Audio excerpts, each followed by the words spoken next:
السلام علیکم ورحمۃ اللہ وبرکاتہ۔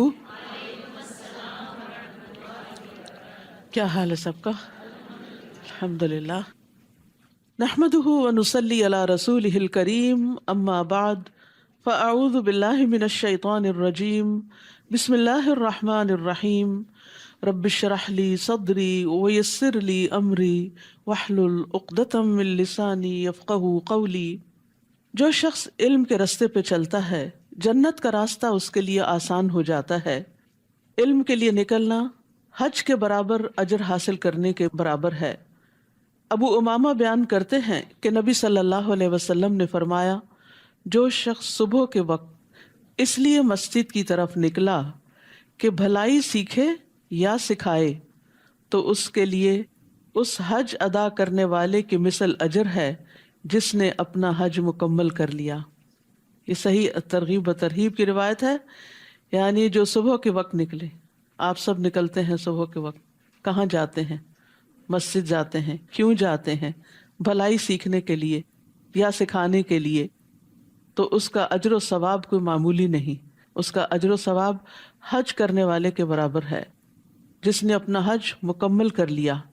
تو آپ سوچئے کہ حج کا شوق کس کس کو نہیں، اور ہر شخص یہ چاہتا ہے کہ اس کا اجر بہت زیادہ ہو۔ سب لوگ حج کر نہیں پاتے، لیکن علم کی مجلسوں، خیر اور بھلائی سیکھنے کے لیے اگر کوئی انسان اپنا وقت نکالتا ہے، محنت اور کوشش کرتا ہے اور خیر کی مجالس کی طرف، مساجد کی طرف جاتا ہے، تو اس کا یہ اجر و ثواب ہے۔ اللہ سبحانہ وتعالی ہمارے لیے بھی ہر روز حج کے برابر ثواب لکھ لے۔ اس کے خزانوں میں کچھ بھی کمی نہیں ہے، وہ سب کچھ دے سکتا ہے۔ 8واں پارہ۔ اعوذ باللہ من الشیطان الرجیم، بسم اللہ الرحمن الرحیم۔ وَلَوْ أَنَّنَا نَزَّلْنَا إِلَيْهِمُ الْمَلَائِكَةَ وَكَلَّمَهُمُ الْمَوْتَى وَحَشَرْنَا عَلَيْهِمْ كُلَّ شَيْءٍ قُبُلًا مَا كَانُوا لِيُؤْمِنُوا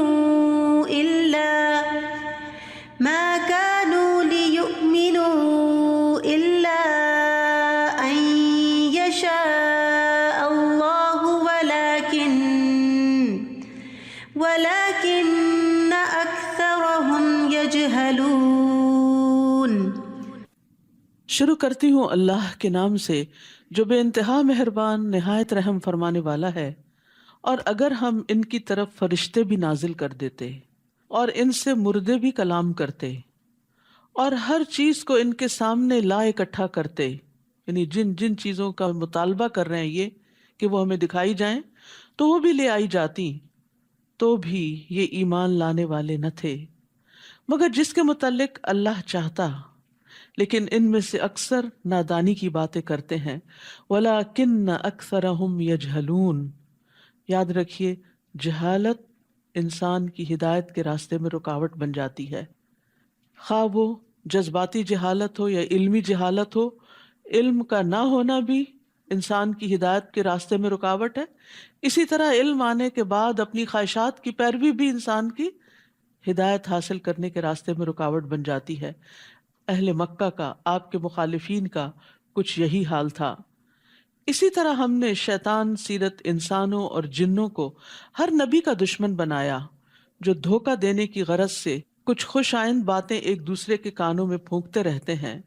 اگر تمہارا رب چاہتا تو وہ ایسا نہ کر سکتے، سو انہیں ان کے حال پہ چھوڑ دیجئے اور ان باتوں کو بھی جو وہ افترا کرتے ہیں۔ اللہ سبحانہ وتعالی رسول اللہ صلی اللہ علیہ وسلم کو تسلی دیتے ہوئے فرما رہے ہیں کہ جس طرح ہم نے آپ کے دشمن بنا دیے جو آپ کی دعوت کو ٹھکراتے ہیں اور آپ سے حسد کرتے ہیں، تو یہ ہماری سنت ہے۔ ہم ہر نبی کے جس کو ہم مخلوق کی طرف بھیجتے ہیں دشمن مقرر کر دیتے ہیں، اور پھر وہ ایک دوسرے کو غلط کاموں میں مدد دیتے ہیں اور ایک دوسرے کو چکنی چپڑی باتیں کر کے متاثر کرتے ہیں، اور ایسے طریقے سے بات کرتے ہیں کہ دوسرے لوگ ان سے دھوکہ کھا جائیں اور سیدھے سادے لوگ ان کے آگے سر جھکا دیں، کیونکہ وہ حقیقت کو جانتے نہیں بلکہ خوبصورت الفاظ اور ملمہ سازی ان کو اچھی لگتی ہے اور وہ باطل کو حق سمجھنے لگتے ہیں۔ اور یہاں خاص طور پر شیاطین انس و جن کی بات کی گئی۔ قتادہ اور مجاہد کہتے ہیں کہ جس طرح جنوں میں شیاطین ہیں اسی طرح انسانوں میں بھی شیاطین ہیں۔ مالک بن دینار کہتے ہیں میرے اوپر انسانوں کے شیاطین جنوں کے شیاطین سے زیادہ سخت ہیں، اس وجہ سے کہ جب میں تعوذ پڑھتا ہوں تو جنوں کا شیطان مجھ سے دور ہو جاتا ہے، لیکن انسانوں کا شیطان میرے پاس آ کر مجھے علل اعلان نافرمانیوں کی طرف گھسیٹ کر لے جاتا ہے، یعنی خود بھی دین پر نہیں ہوتا اور مجھے بھی اپنے ساتھ گھسیٹ لیتا ہے۔ اور انسانوں کے شیطان جیسے ابو جہل تھا تو وہ ابو طالب کے پاس آخری وقت میں کس طرح پہنچ گیا اور پھر ان کو دین حق قبول نہ کرنے دیا۔ وَلِتَصْغَى إِلَيْهِ أَفْئِدَةُ الَّذِينَ لَا يُؤْمِنُونَ بِالْآخِرَةِ، اور وہ ایسے کام اس لیے بھی کرتے تھے کہ جو لوگ آخرت پر ایمان نہیں لاتے ان کے دل ادھر مائل ہوں۔ حقیقت یہ ہے کہ آخرت پر یقین کا کمزور ہونا انسان کے لیے گمراہی کا باعث بنتا ہے۔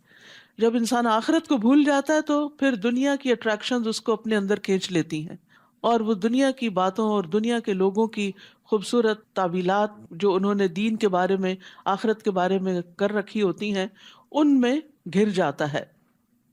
تو جو لوگ آخرت پر ایمان نہیں لاتے ان کے دل ادھر مائل ہوں، نیز وہ اسے پسند کر لیں اور وہ برائیاں کرتے چلے جائیں جو اب کر رہے ہیں، کیونکہ انسان بہرحال اپنی خواہشات کے آگے کمزور پڑ جاتا ہے۔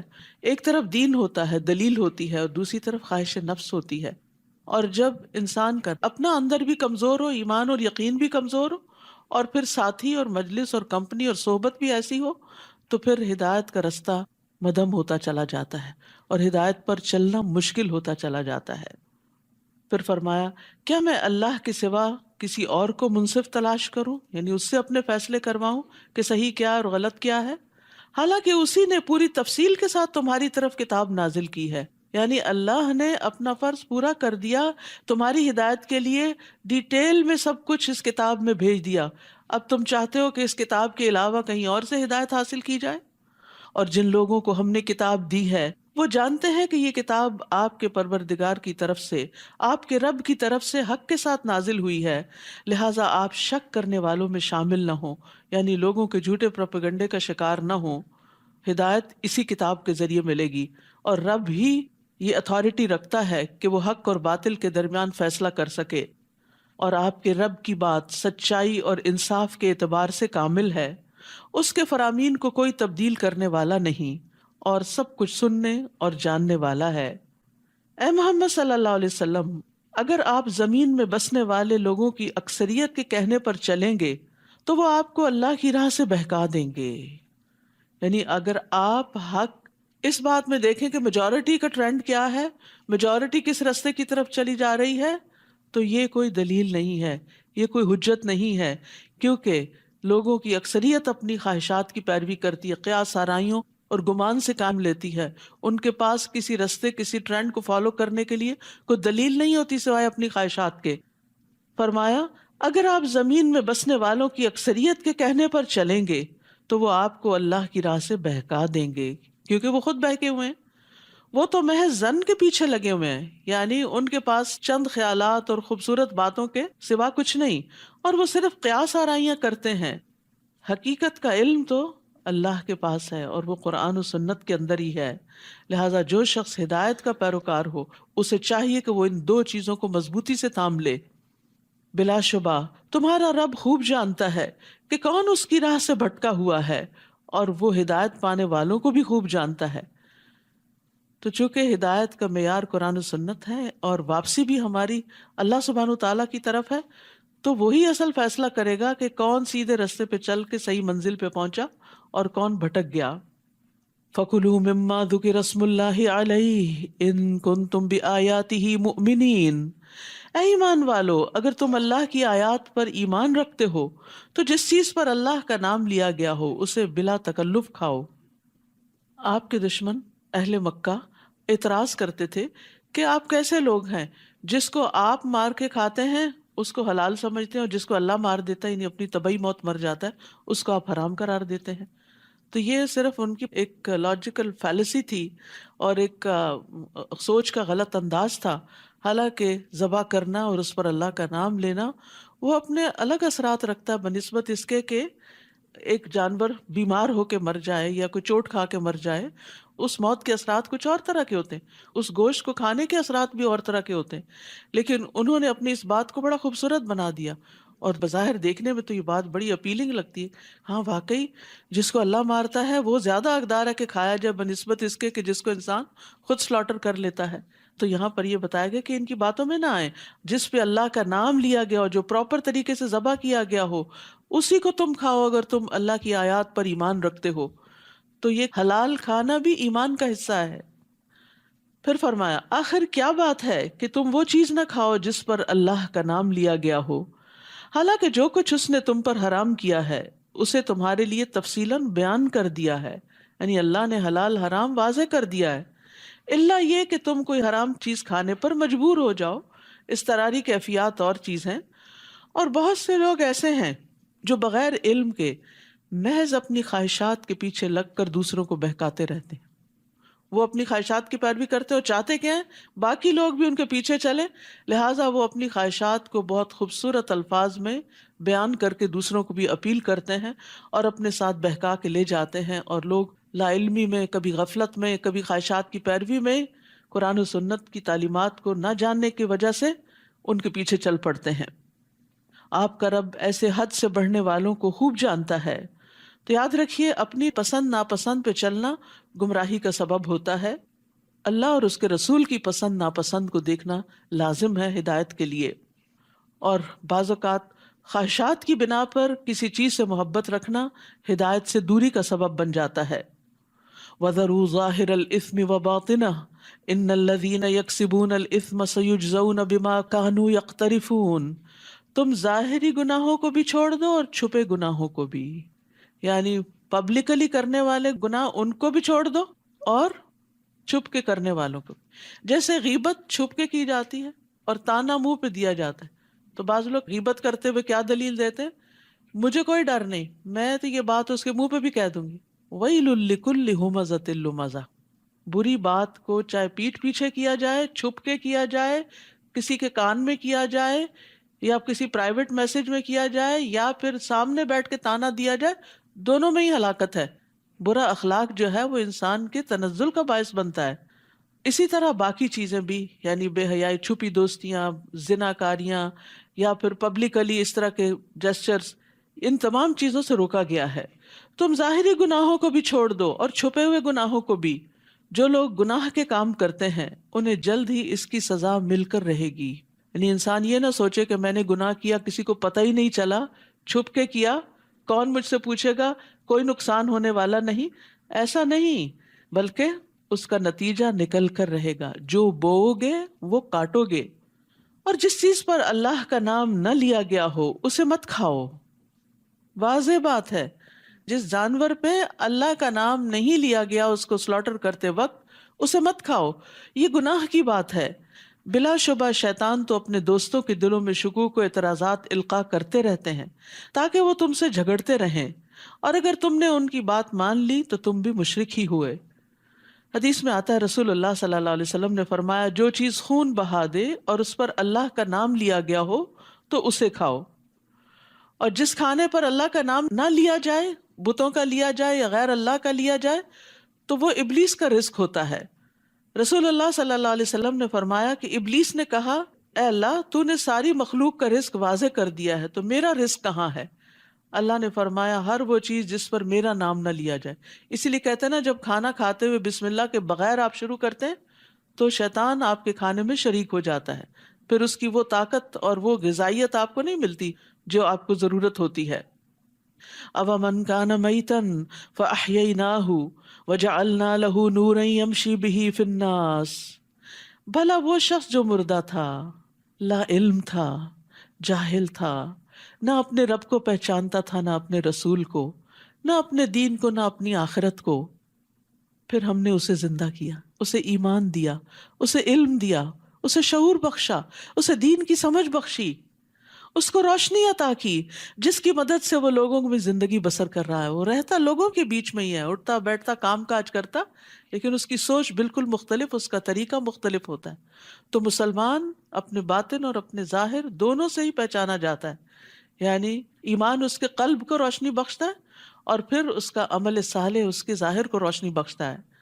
ایسا شخص اس شخص کی طرح کیسے ہو سکتا ہے جو تاریکیوں میں پڑا ہوا ہو، یعنی کفر کے اندھیرے، جہالت کے اندھیرے، لاشعوری کے اندھیرے، ناسمجھی کے اندھیرے، اور اس کے نکلنے کی کوئی صورت نہ ہو، کہیں سے بھی ہدایت کا کوئی راستہ نہ ملتا ہو.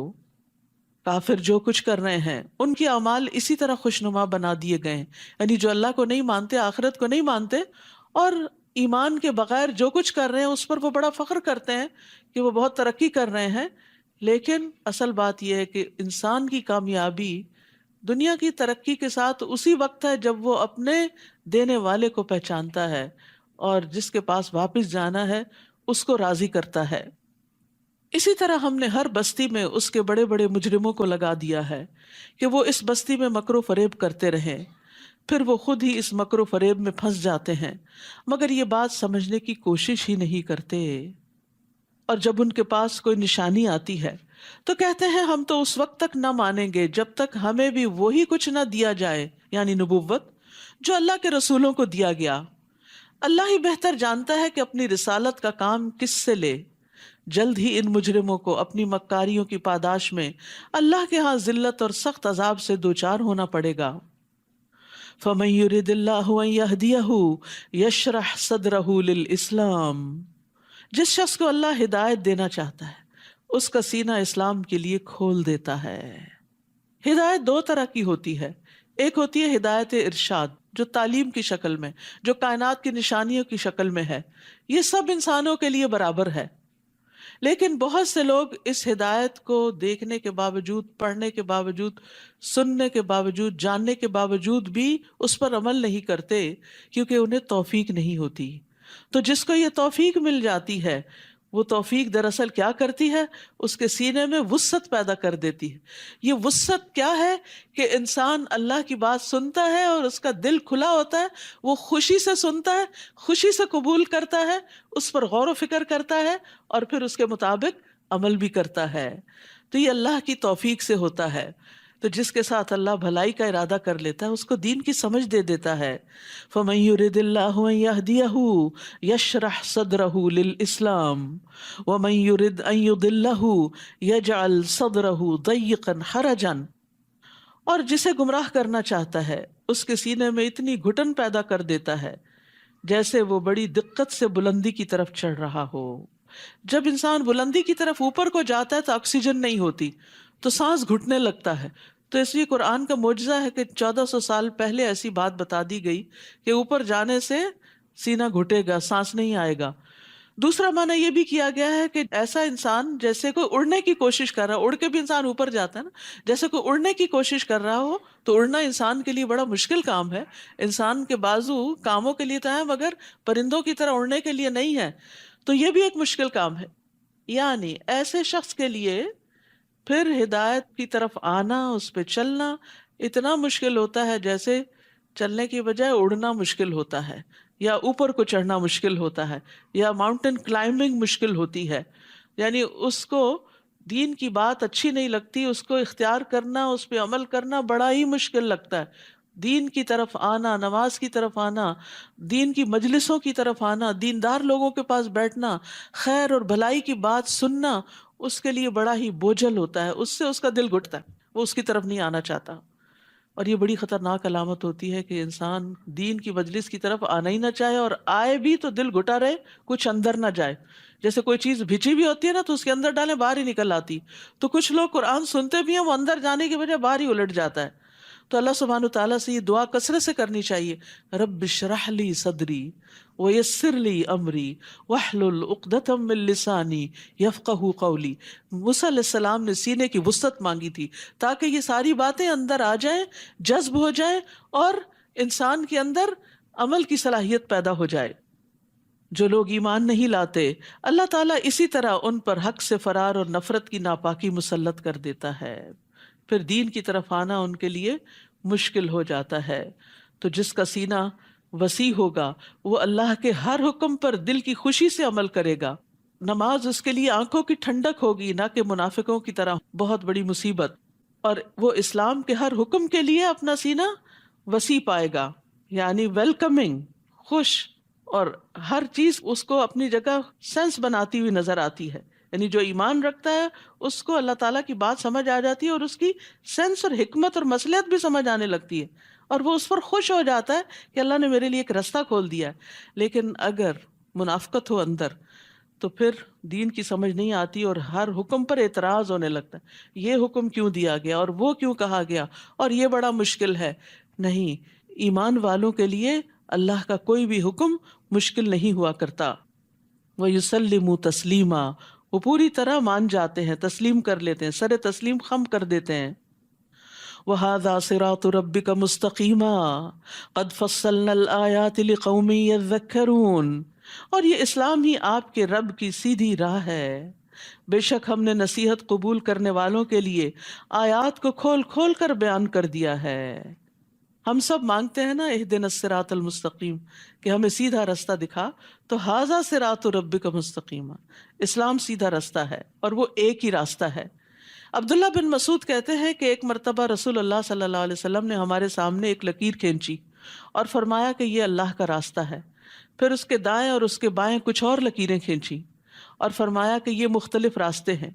یزید کہتے ہیں کہ جن میں سے ہر راستے پر شیطان بیٹھا ہے اور ان راستوں پر چلنے کی دعوت دے رہا ہے. یعنی انسان دین کی طرف آنے لگتا ہے تو کوئی ادھر بلاتا ہے، کوئی ادھر بلاتا ہے، کبھی خواہشات نفس ہیں، کبھی لوگ ہیں، کبھی معاشرے کے ٹرینڈز ہیں، فیشن ہیں، بہت ساری ایسی چیزیں ہیں جو انسان کو اللہ کے حکم پر صحیح طور پر عمل نہیں کرنے دیتی. تو جس شخص کو اپنے رب کی رضا مطلوب ہوتی ہے وہ ادھر ادھر ڈائیورٹ نہیں ہوتا، وہ اسٹریٹ جاتا ہے کہ مجھے اسی رستے پر رہنا ہے، چاہے میرے دوست کسی اور طرف چلے گئے، میرے رشتہ دار کسی اور طرف چلے گئے، مجھے ان کے پیچھے نہیں جانا، مجھے قرآن و سنت کے بتائے ہوئے رستے پر ہی چلنا ہے. جو اس رستے پر چل کر منزل پہ پہنچیں گے تو ان کے لیے کیسی منزل ہے؟ لَهُمْ دَارُ السَّلَامِ عِنْدَ رَبِّهِمْ وَهُوَ وَلِيُّهُمْ بِمَا كَانُوا يَعْمَلُونَ، ایسے لوگوں کے لیے ان کے رب کے ہاں سلامتی کا گھر ہے، اور ان کے نیک اعمال کرنے کی وجہ سے وہ ان کا سرپرست ہوگا، وہ ان کا دوست ہوگا. تو یاد رکھیے جنت دار السلام ہے، جہاں پر انسان داخل ہوگا تو کسی قسم کی کوئی آزمائش، کوئی رنج، غم، مصیبت، کوئی تکلیف، کچھ بھی نہ ہوگا. اہل جنت کو ایک آواز دینے والا آواز دے گا، اے جنت والو، بے شک تمہارے لیے یہ طے ہو گیا ہے کہ تم صحت مند رہو گے، کبھی بیمار نہیں ہوگے. یاد رکھیے جان ہے تو جہان ہے، ساری نعمتیں صحت کے ساتھ ہوتی. انسان بیمار ہو جاتا ہے تو کچھ کھانا بھی اچھا نہیں لگتا، کسی سے بات کرنا اچھا نہیں لگتا.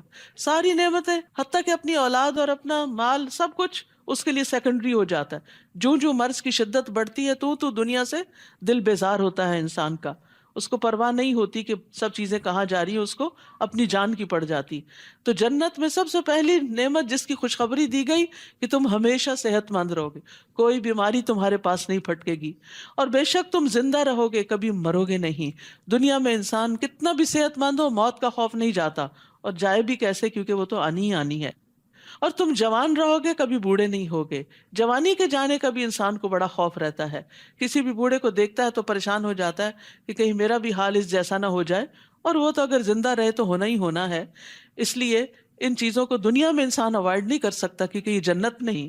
فرمایا اور تم آرام میں رہو گے، کبھی تکلیف نہیں آئے گی. یعنی جنت میں آرام ہی آرام ہے. اس لیے دنیا میں آرام تلاش نہ کیا کرے، دنیا میں اللہ کے راستے میں، اللہ کی اطاعت میں اپنے آپ کو تھکائیں تاکہ کل آرام پائیں. اور اگر آپ آج آرام کرتے ہوئے زندگی گزار گئے تو پھر کل مشکل نہ ہو کہیں. یہ بالکل ایسے ہی ہے، جو لوگ بچپن میں پڑھتے لکھتے نہیں، آرام کرتے ہیں، پھر بڑے ہو کر بڑی مشکلات کا شکار ہوتے ہیں. اور جو بچپن سے محنت کے عادی ہوتے ہیں پھر ان کا بڑھاپا بڑا اچھا گزرتا ہے، کیونکہ انہوں نے اس کے لیے تیاری کی ہوتی ہے. جنت کے بارے میں ایک اور روایت میں آتا ہے، رسول اللہ صلی اللہ علیہ وسلم نے فرمایا، میری امت میں سے پہلا گروہ جو جنت میں داخل ہوگا وہ 14ویں رات کے چاند کی صورت پر ہوگا، چمکتے چہروں والے. پھر جو ان کے بعد ہوں گے وہ آسمان میں انتہائی چمکدار ستاروں کی طرح ہوں گے. پھر وہ تدریجاً اپنے اپنے مرتبے کے مطابق ہوں گے، نہ وہ پاخانہ کریں گے، نہ پیشاب کریں گے، نہ ناک سنکیں گے، نہ تھوکیں گے. کسی قسم کی کوئی گندگی، پسینہ، غلاظت، بو کوئی ایسی چیز ان کے جسم سے نہیں نکلے گی، وہ صاف ستھرے طیب بھی ہوں گے اور ہمیشہ اللہ کی رضا میں ہوں گے۔ اور یاد رکھیے جو جنت کے بلند درجوں والے ہوں گے ان تک صرف وہی پہنچ سکیں گے۔ اگر ان کے کچھ دوست احباب نیچے والے درجوں میں ہیں تو ان سے ملنے کے لیے اوپر والے نیچے آئیں گے، نیچے والے اوپر نہیں جا سکیں گے، وہ ان کی راحتیں نہیں دیکھ سکیں گے کیونکہ ان کی راحتوں کا مقام کچھ اور ہوگا۔ تو اس لیے صرف جنت نہیں، جنت کے اعلیٰ ترین درجے جنت الفردوس کی دعا مانگا کریں، کیونکہ وہ نعمتیں وہی دیکھیں گے جو اس کے حقدار ہوں گے، باقی لوگ وہاں نہیں جا سکیں گے۔ جس دن اللہ سب لوگوں کو اکٹھا کرے گا تو فرمائے گا، اے جنوں کے گروہ، تم نے بہت سے آدمیوں کو اپنا تابع بنا رکھا تھا، اور انسانوں میں سے جو ایسے جنوں کے دوست ہوں گے وہ کہیں گے، اے ہمارے رب، ہم دونوں نے ہی ایک دوسرے سے خوب فائدہ اٹھایا، حتیٰ کہ وہ وقت آ پہنچا جو تو نے ہمارے لیے مقرر کیا تھا۔ اللہ تعالیٰ فرمائے گا، اچھا، تم سب کا ٹھکانہ دوزخ ہے جس میں تم ہمیشہ رہو گے، مگر جتنی مدت اللہ بچانا چاہے گا بچا لے گا، بلا شبہ وہ بہت دانا اور سب کچھ جاننے والا ہے۔ یعنی دنیا میں شیطان اور انسان مل کے جو برے برے کام کرتے ہیں تو آخرت میں انجام بھی اکٹھا ہی ہوگا۔ اس طرح ہم ظالموں کو ایک دوسرے کا ساتھی بنا دیں گے، کیونکہ وہ مل کر ایسے ہی کام کیا کرتے تھے۔ تو یہاں ظالم کے لیے بڑی تنبیہ ہے کہ ظالم کو دوست نہ بناؤ، اور عام انسان کو بھی کسی ظالم کا ساتھ نہیں دینا چاہیے، کیونکہ وہ اسے شر پہ ابھارتا ہے، خیر سے دور رکھتا ہے، اور یہ بھی ایک سزا کی قسم ہے۔ اور گناہ جو ہے ظالم کو مزید گناہ گار بنا دیتا ہے اور اس کو نقصان پہنچاتا ہے۔ پھر اللہ ان سے فرمائے گا، اے جنوں اور انسانوں کی جماعت، کیا تمہارے ہاں تم ہی میں سے رسول نہیں آئے تھے جو تمہارے سامنے میری آیات بیان کرتے اور آج کے دن کی ملاقات سے تمہیں ڈراتے؟ وہ کہیں گے، ہاں، ہم اپنے خلاف خود یہ گواہی دیتے ہیں۔ یعنی آئے تھے وہ تو اپنا کام کر گئے، بات یہ تھی کہ دنیا کی زندگی نے انہیں دھوکے میں مبتلا کر رکھا تھا، لہٰذا وہ اپنے خلاف گواہی دینے پر مجبور ہوں گے کہ فی الواقع وہ اللہ کی آیات کے منکر تھے، ماننا نہیں چاہتے تھے۔ یہ گواہی اس لیے ہوگی کہ آپ کے رب کا یہ دستور نہیں کہ وہ بستیوں کو ظلم سے تباہ کر ڈالے جبکہ وہ حقیقت حال سے ناواقف ہوں۔ وَلِكُلٍّ دَرَجَاتٌ مِّمَّا عَمِلُوا وَمَا رَبُّكَ بِغَافِلٍ عَمَّا يَعْمَلُونَ، اور ہر ایک کو اس کے اعمال کے مطابق درجہ ملے گا۔ جو جن جنت میں جائیں گے ان کے بھی درجات ہوں گے، جو انسان جنت میں جائیں گے ان کے بھی درجات ہوں گے۔ ایک روایت میں آتا ہے جنت کے 100 درجے ہیں، ایک درجے اور دوسرے کے درمیان اتنا ہی فاصلہ ہے جتنا زمین اور آسمان کے۔ سوچئے پھر وہ آخری درجہ کہاں ہوگا۔ اور بعض روایات کے مطابق قرآن کی جتنی آیتیں ہیں اتنے جنت کے درجے ہیں، ایک ایک آیت سیکھنے پر جنت کا درجہ اوپر ہوتا چلا جائے گا۔ وَلِكُلٍّ دَرَجَاتٌ مِّمَّا عَمِلُوا، لیکن یاد رکھیے اس سے مراد صرف حفظ کرنا نہیں ہے، کیونکہ یہاں فرمایا مِّمَّا عَمِلُوا، اس میں سے جو انہوں نے عمل کیے، یعنی جو قرآن انہوں نے سینے میں محفوظ کیا وہ ان کے عمل کا حصہ بنتا گیا اور اس کے مطابق کام کرتے گئے، جو کچھ معلوم ہوا وہ کر لیا، کرتے گئے اور اس عمل کی وجہ سے درجے بلند ہوتے گئے۔ اور جو کچھ وہ کام کر رہے ہیں آپ کا رب اس سے بے خبر نہیں ہے، یعنی اللہ سبحانہ و تعالی خود بھی سب کے اعمال سے بخوبی واقف ہے۔ تو اپنا درجہ اپنے رب کے ہاں دیکھنا ہو تو اپنے عمل کو دیکھیں کہ کس کام میں آپ کتنے آگے ہیں، نمازیں کیسی ہیں، روزے کیسے ہیں، زکوٰۃ دینے کا طریقہ کیا ہے اور کتنی شوق اور خوشی سے اور وقت پہ دیتے ہیں، صدقات کتنے دیتے ہیں، خیر اور بھلائی کے کام کتنے کرتے ہیں، نیکیوں میں کتنے آگے بڑھتے ہیں۔ ہم میں سے ہر شخص اپنے اپنے عمل کی طرف دیکھے۔ وَرَبُّكَ الْغَنِيُّ ذُو الرَّحْمَةِ، آپ کا رب بے نیاز اور مہربان ہے، اگر وہ چاہے تو تمہیں لے جائے، یعنی تمہاری نافرمانیوں پر تمہیں پکڑ لے فوراً اور تمہاری جگہ اور لوگوں کو لے آئے، لیکن کتنا مہربان ہے وہ رب جو ایک کے بعد ایک دن ہمیں دیتا چلا جا رہا ہے کہ ہم کوئی نیکی کے کام کر لیں، مہلت پہ مہلت۔ اور جس کی عمر 60 سال ہو جائے پھر اس کے پاس تو کوئی عذر بہانہ رہتا ہی نہیں، اللہ نے اس کو جینے کے لیے بہت سارے دن دے دیے اور بعد میں تو انسان بونس پہ ہی جیتا ہے۔ فرمایا اگر وہ چاہے تو تمہیں لے جائے اور تمہاری جگہ اور لوگوں کو لے آئے، جیسے تمہیں اور لوگوں کی نسل سے پیدا کیا۔ جس چیز کا تم سے وعدہ کیا جا رہا ہے یعنی قیامت، وہ یقیناً آنے والی ہے اور تم اللہ کو عاجز نہیں کر سکتے، یعنی کہیں بھاگ کے چھپ نہیں سکتے، سب پکڑے جاؤ گے، سب سامنے لائے جاؤ گے، سب کا حساب ہوگا۔ آپ ان سے کہیے اے میری قوم تم اپنی جگہ عمل کرتے جاؤ اور میں اپنی جگہ عمل کر رہا ہوں، پھر جلد ہی تمہیں معلوم ہو جائے گا کہ انجام کار کس کے حق میں بہتر رہتا ہے، اور یہ تو یقینی بات ہے کہ ظالم کامیاب نہیں ہو سکتے۔ اور جو کھیتی اور مویشی اللہ نے پیدا کیے تھے، سورۃ الانعام ہے نا، تو انعام کا ذکر ہے اب کہ اہل عرب نے کس طرح ان مویشیوں کے بارے میں غلط عقائد اختیار کر رکھے تھے۔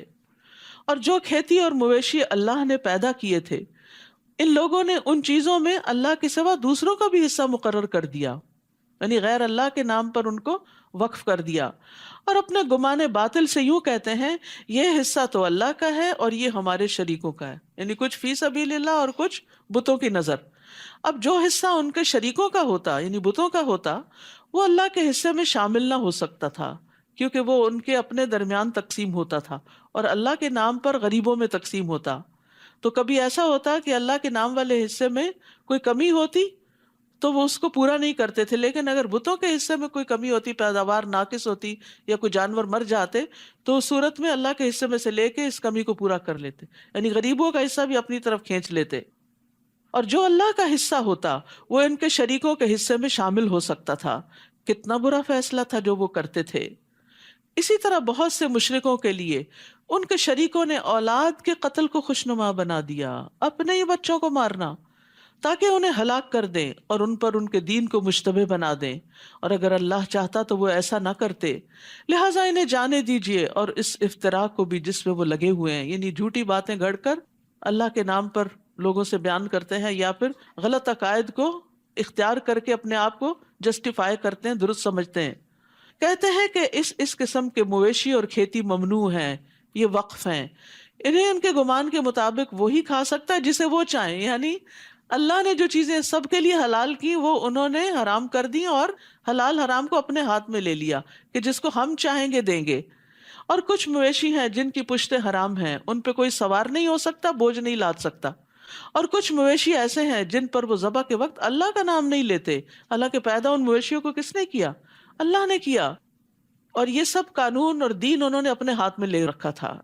یہ سب کچھ اللہ پر افتراء ہے، اور اللہ ان قریب انہیں ان کی افتراء پردازیوں یعنی جھوٹ گھڑنے کا بدلہ دے دے گا۔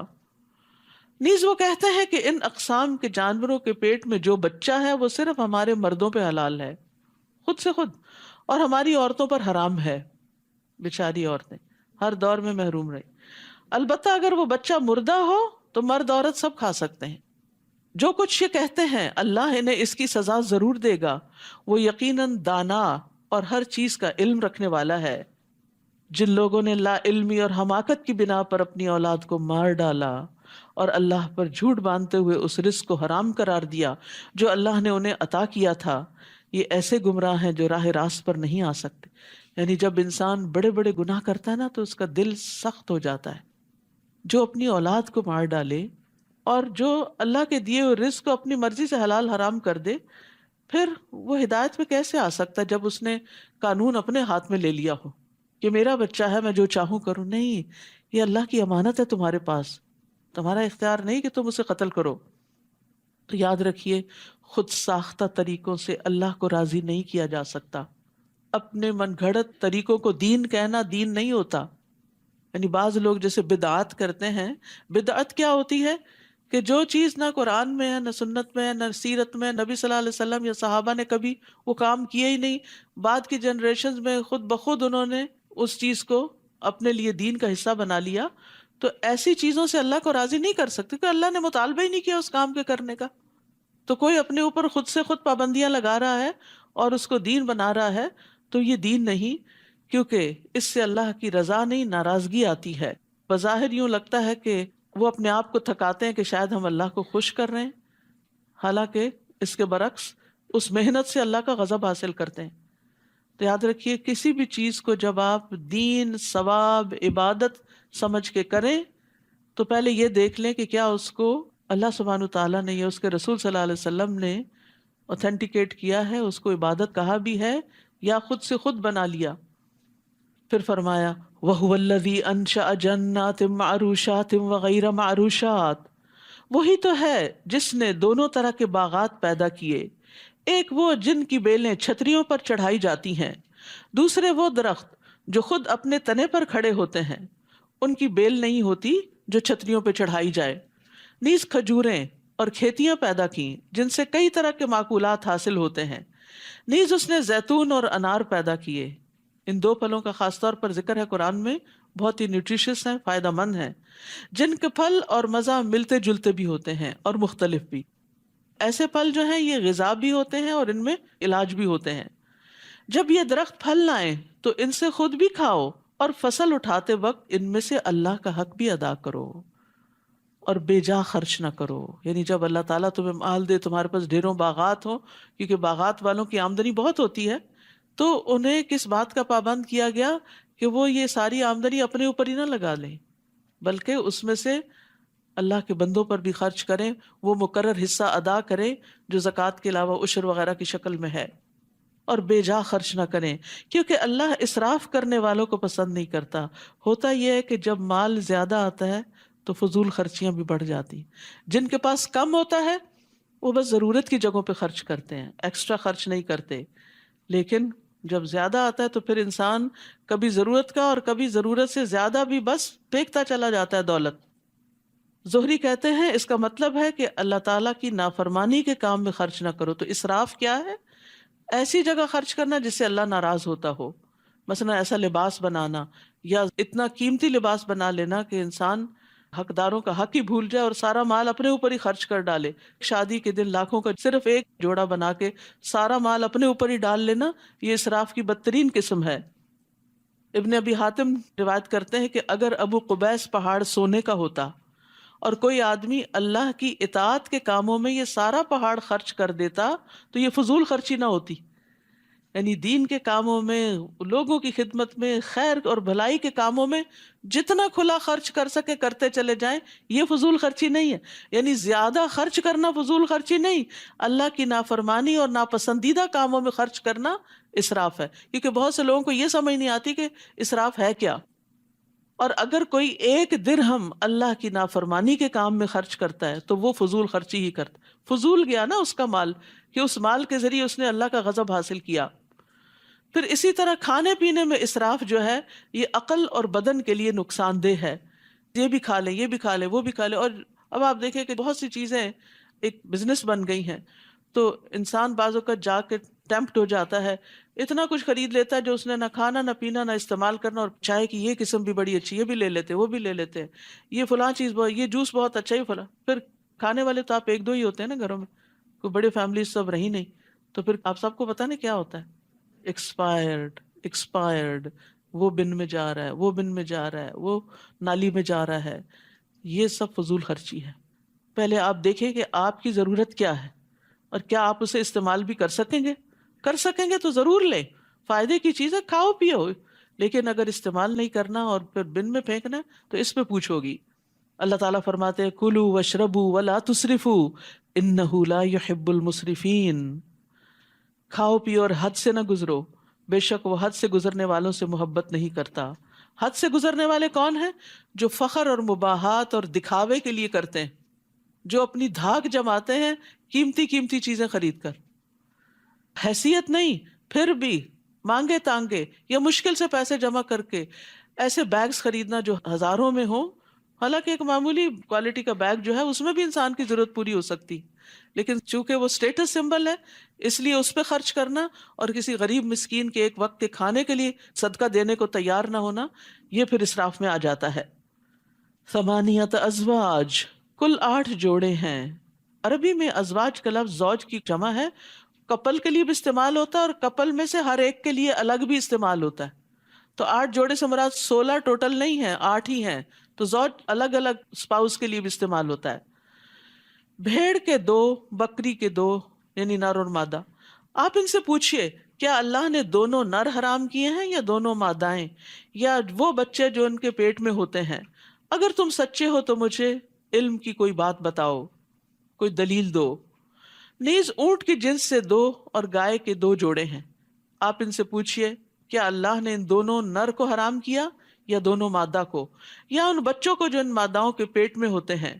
جب اللہ نے ایسا تاکیدی حکم دیا تھا تو کیا تم اس وقت موجود تھے؟ پھر اس شخص سے بڑھ کر ظالم اور کون ہے جو اللہ پر جھوٹ باندھے تاکہ لوگوں کو علم کے بغیر گمراہ کرتا پھرے.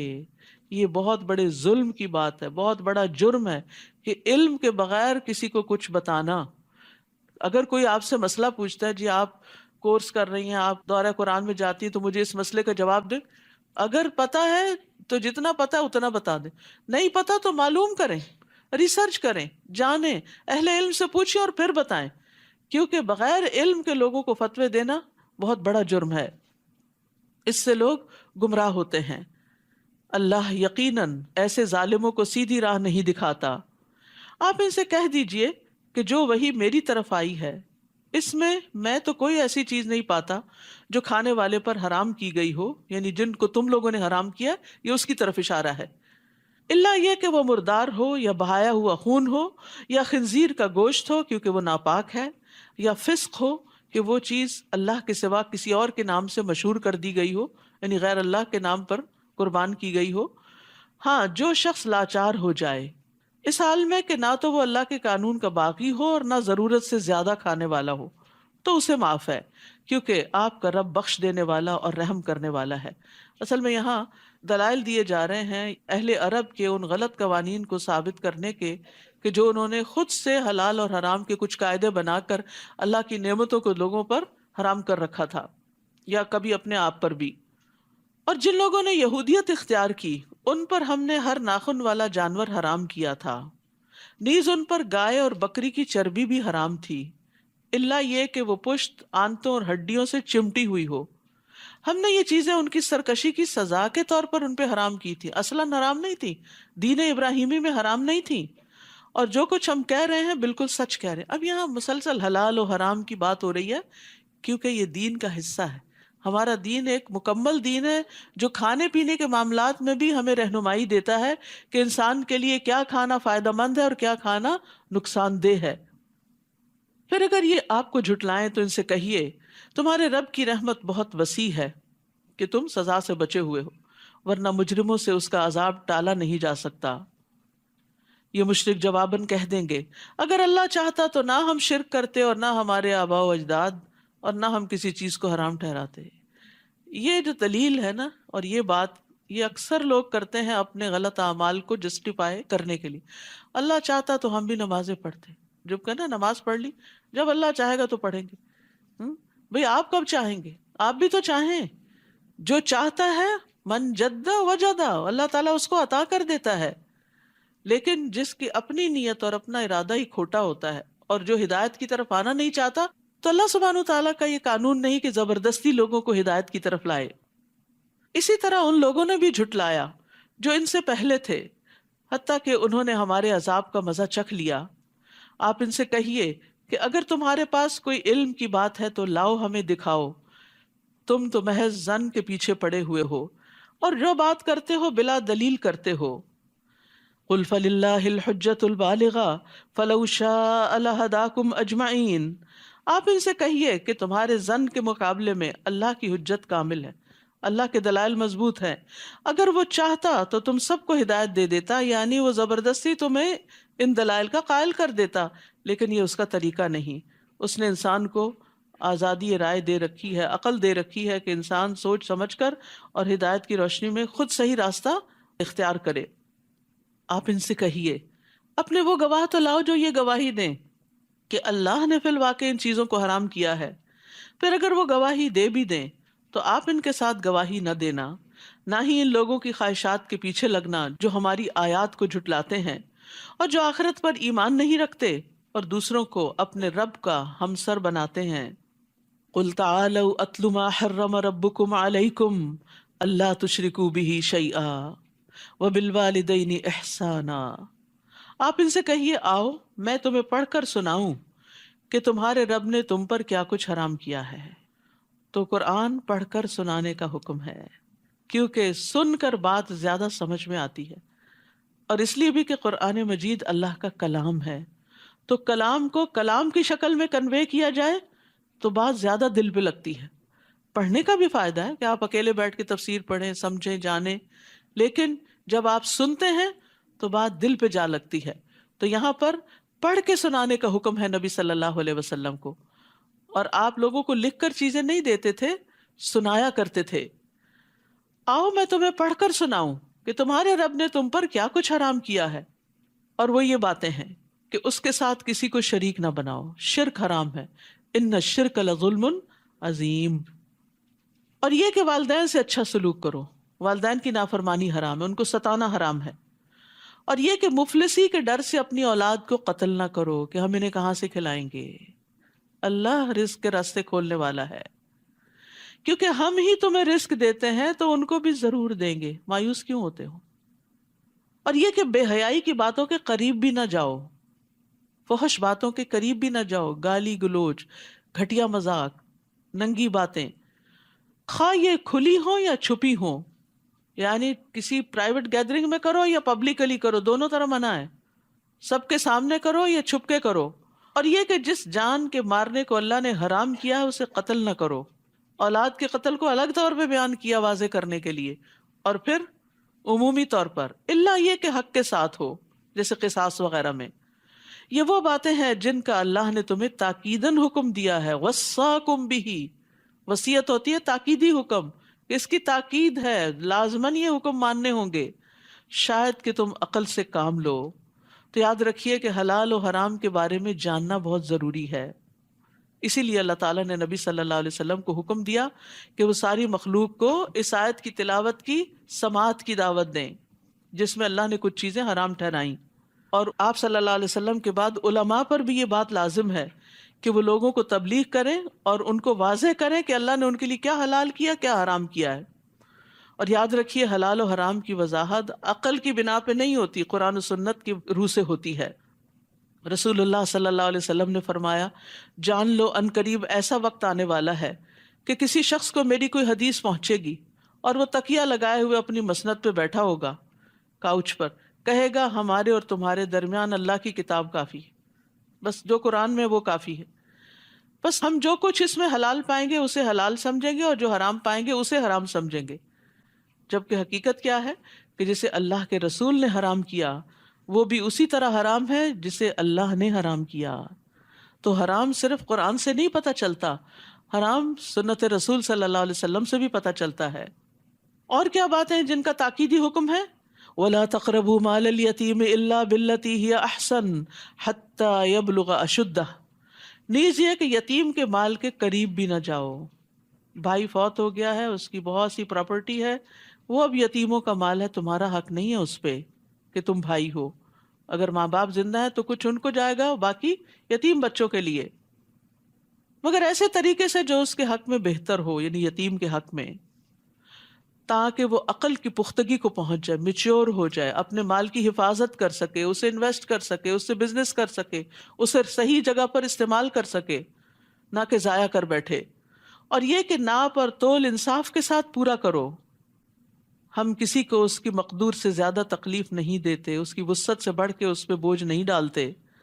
اور یہ کہ جب کچھ کہو تو انصاف سے کہو، کسی کی طرفداری نہ کرو اگر وہ غلط ہے، خواہ وہ بات تمہارے کسی قریبی سے تعلق کیوں نہ رکھتی ہو، تمہارا دوست ہی کیوں نہ ہو، تمہارے والدین ہی کیوں نہ ہو، تمہارے بہن بھائی کیوں نہ ہو، اگر وہ غلط ہیں تو انہیں غلط ہی کہو۔ اور یہ کہ اللہ کے عہد کو پورا کرو، تم نے اللہ کا نام لے کے کوئی کمٹمنٹ کی یا اللہ نے جو احکامات تمہیں دیے اور تم نے ان کو ماننے کا وعدہ کیا، یہ باتیں ہیں جن کا اللہ نے تمہیں حکم دیا ہے، شاید کہ تم نصیحت قبول کرو۔ وَأَنَّ هَذَا صِرَاطِي مُسْتَقِيمًا، اور بلا شبہ یہی میری سیدھی راہ ہے، لہٰذا اسی پر چلتے جاؤ، یعنی ان احکامات پر عمل کرنے والے ہی سیدھے راستے پر ہیں، اسلام کے راستے پر ہیں۔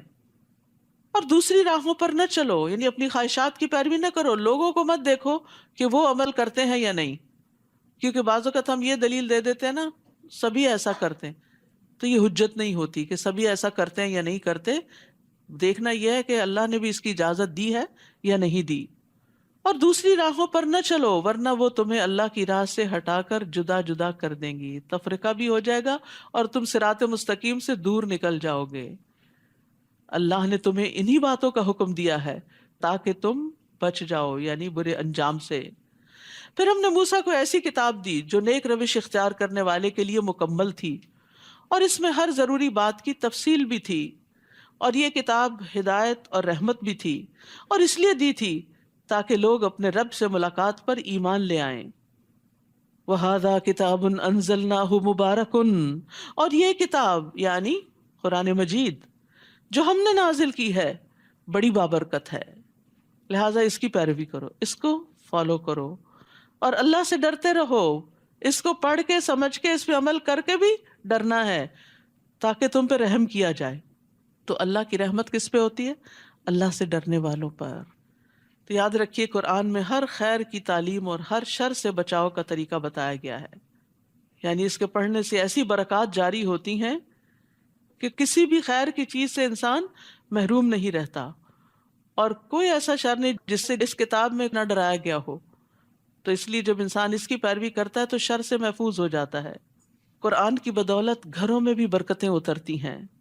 ابو ہریرہ کہا کرتے تھے، بے شک قرآن پڑھنے کی وجہ سے گھر اپنے رہنے والوں کے لیے کشادہ ہو جاتا ہے، یعنی دلوں میں وسعت آ جاتی، ایک دوسرے کو برداشت کرنے کی توفیق ہو جاتی ہے۔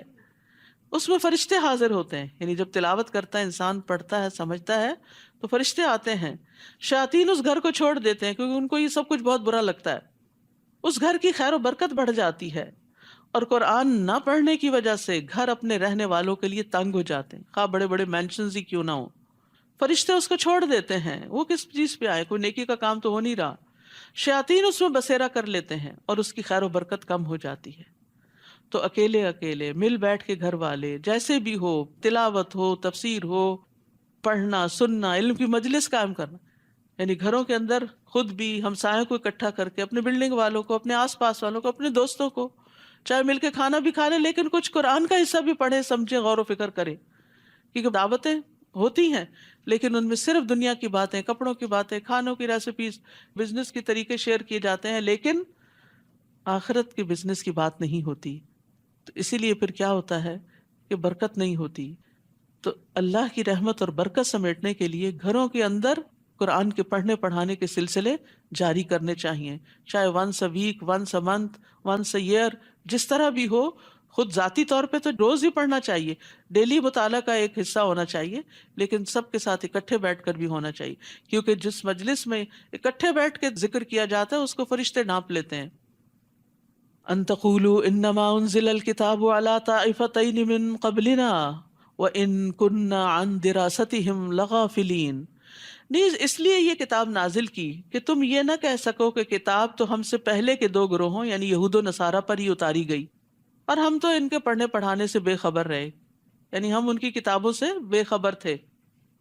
یا یہ کہنے لگو کہ اگر کتاب ہم پر اتاری جاتی تو ہم یقیناً ان سے زیادہ ہدایت یافتہ ہوتے۔ تو اب تمہارے رب کی طرف سے تمہارے پاس ایک واضح دلیل، ہدایت اور رحمت آ چکی ہے، پھر اس شخص سے بڑھ کر ظالم اور کون ہوگا جو اللہ تعالیٰ کی آیات کو جھٹلائے اور ان سے کنی کترائے، یعنی مانے نہ اور ان کو اوائڈ کرے۔ اور جو لوگ ہماری آیات سے کنی کتراتے ہیں انہیں ہم ان کے اس عمل کی بہت بری سزا دیں گے۔ کیا یہ اسی بات کا انتظار کر رہے ہیں کہ ان کے پاس فرشتے آئیں؟ یعنی مانتے کیوں نہیں؟ کیا فرشتوں کی آمد کا انتظار ہے، یا خود آپ کا رب آ جائے، یا اس کی کوئی نشانی یعنی معجزہ آئے؟ جس دن کوئی ایسا معجزہ آ گیا تو اس وقت کسی کا ایمان لانا اسے کچھ فائدہ نہ دے گا جو اس سے پیشتر ابھی تک ایمان نہ لایا ہو یا اپنے ایمان کی حالت میں نیکی کے کام نہ کیے ہوں۔ آپ ان سے کہیے کہ تم بھی انتظار کرو، ہم بھی انتظار کرتے ہیں۔ تو یاد رکھیے کہ موت کے آنے سے پہلے پہلے نیک عمل کر لینے چاہیے، جب موت آ جاتی ہے تو پھر تو توبہ بھی قبول نہیں ہوتی۔ وَأَنفِقُوا مِمَّا رَزَقْنَاكُمْ مِن قَبْلِ أَن يَأْتِيَ أَحَدَكُمُ الْمَوْتُ فَيَقُولَ رَبِّ لَوْلَا أَخَّرْتَنِي إِلَىٰ أَجَلٍ قَرِيبٍ فَأَصَّدَّقَ وَأَكُن مِّنَ الصَّالِحِينَ، اور اس میں سے خرچ کرو جو ہم نے تمہیں دیا ہے، اس سے پہلے کہ تم میں سے کسی کو موت آ جائے، پھر وہ کہے کہ اے میرے رب، تو نے مجھے قریبی مدت تک مہلت کیوں نہ دی کہ میں صدقہ کرتا اور نیک لوگوں میں ہو جاتا۔ ابو ہریرہ کہتے ہیں ایک شخص نے نبی صلی اللہ علیہ وسلم سے کہا، اے اللہ کے رسول، کون سا صدقہ افضل ہے؟ آپ نے فرمایا، تم اس حال میں صدقہ کرو کہ تم صحت مند ہو، مالدار ہونے کی توقع رکھتے ہو اور فقر سے ڈرتے ہو، اور اتنی دیر مت لگاؤ کہ جب جان حلق تک آ جائے تو کہنے لگو فلاں کو اتنا اور فلاں کو اتنا دے دو، حالانکہ اب تو وہ فلاں کا ہو ہی چکا، اب تو انہیں کو ہی جائے گا، تم نہ بھی کہو تو تو اپنے ہاتھ سے دینا افضل ہے بنسبت اس کے کہ آپ چھوڑ جائیں اور لوگ جیسے چاہیں اس میں تصرف کریں۔ اور ایک اور بات جو اس آیت سے پتہ چلتی ہے، او کسبت فی ایمانہا خیرا، کہ ایمان لانے کے بعد نیکی کا ہر عمل انسان کو اچھے مرتبے تک پہنچاتا ہے۔ ابو ذر کہتے ہیں میں نے کہا اللہ کے رسول کون سی چیز بندے کو آگ سے نجات دلاتی ہے؟ آپ نے فرمایا اللہ پر ایمان لانا۔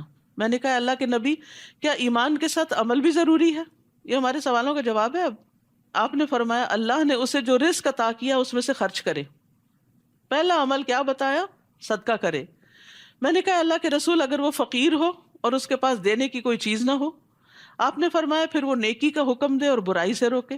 میں نے کہا اللہ کے رسول اگر وہ ایسا کرنے سے بھی عاجز ہو، علم ہی کوئی نہیں، پتہ ہی نہیں، اور نیکی کا حکم دینے اور برائی سے روکنے کی طاقت بھی نہ ہو؟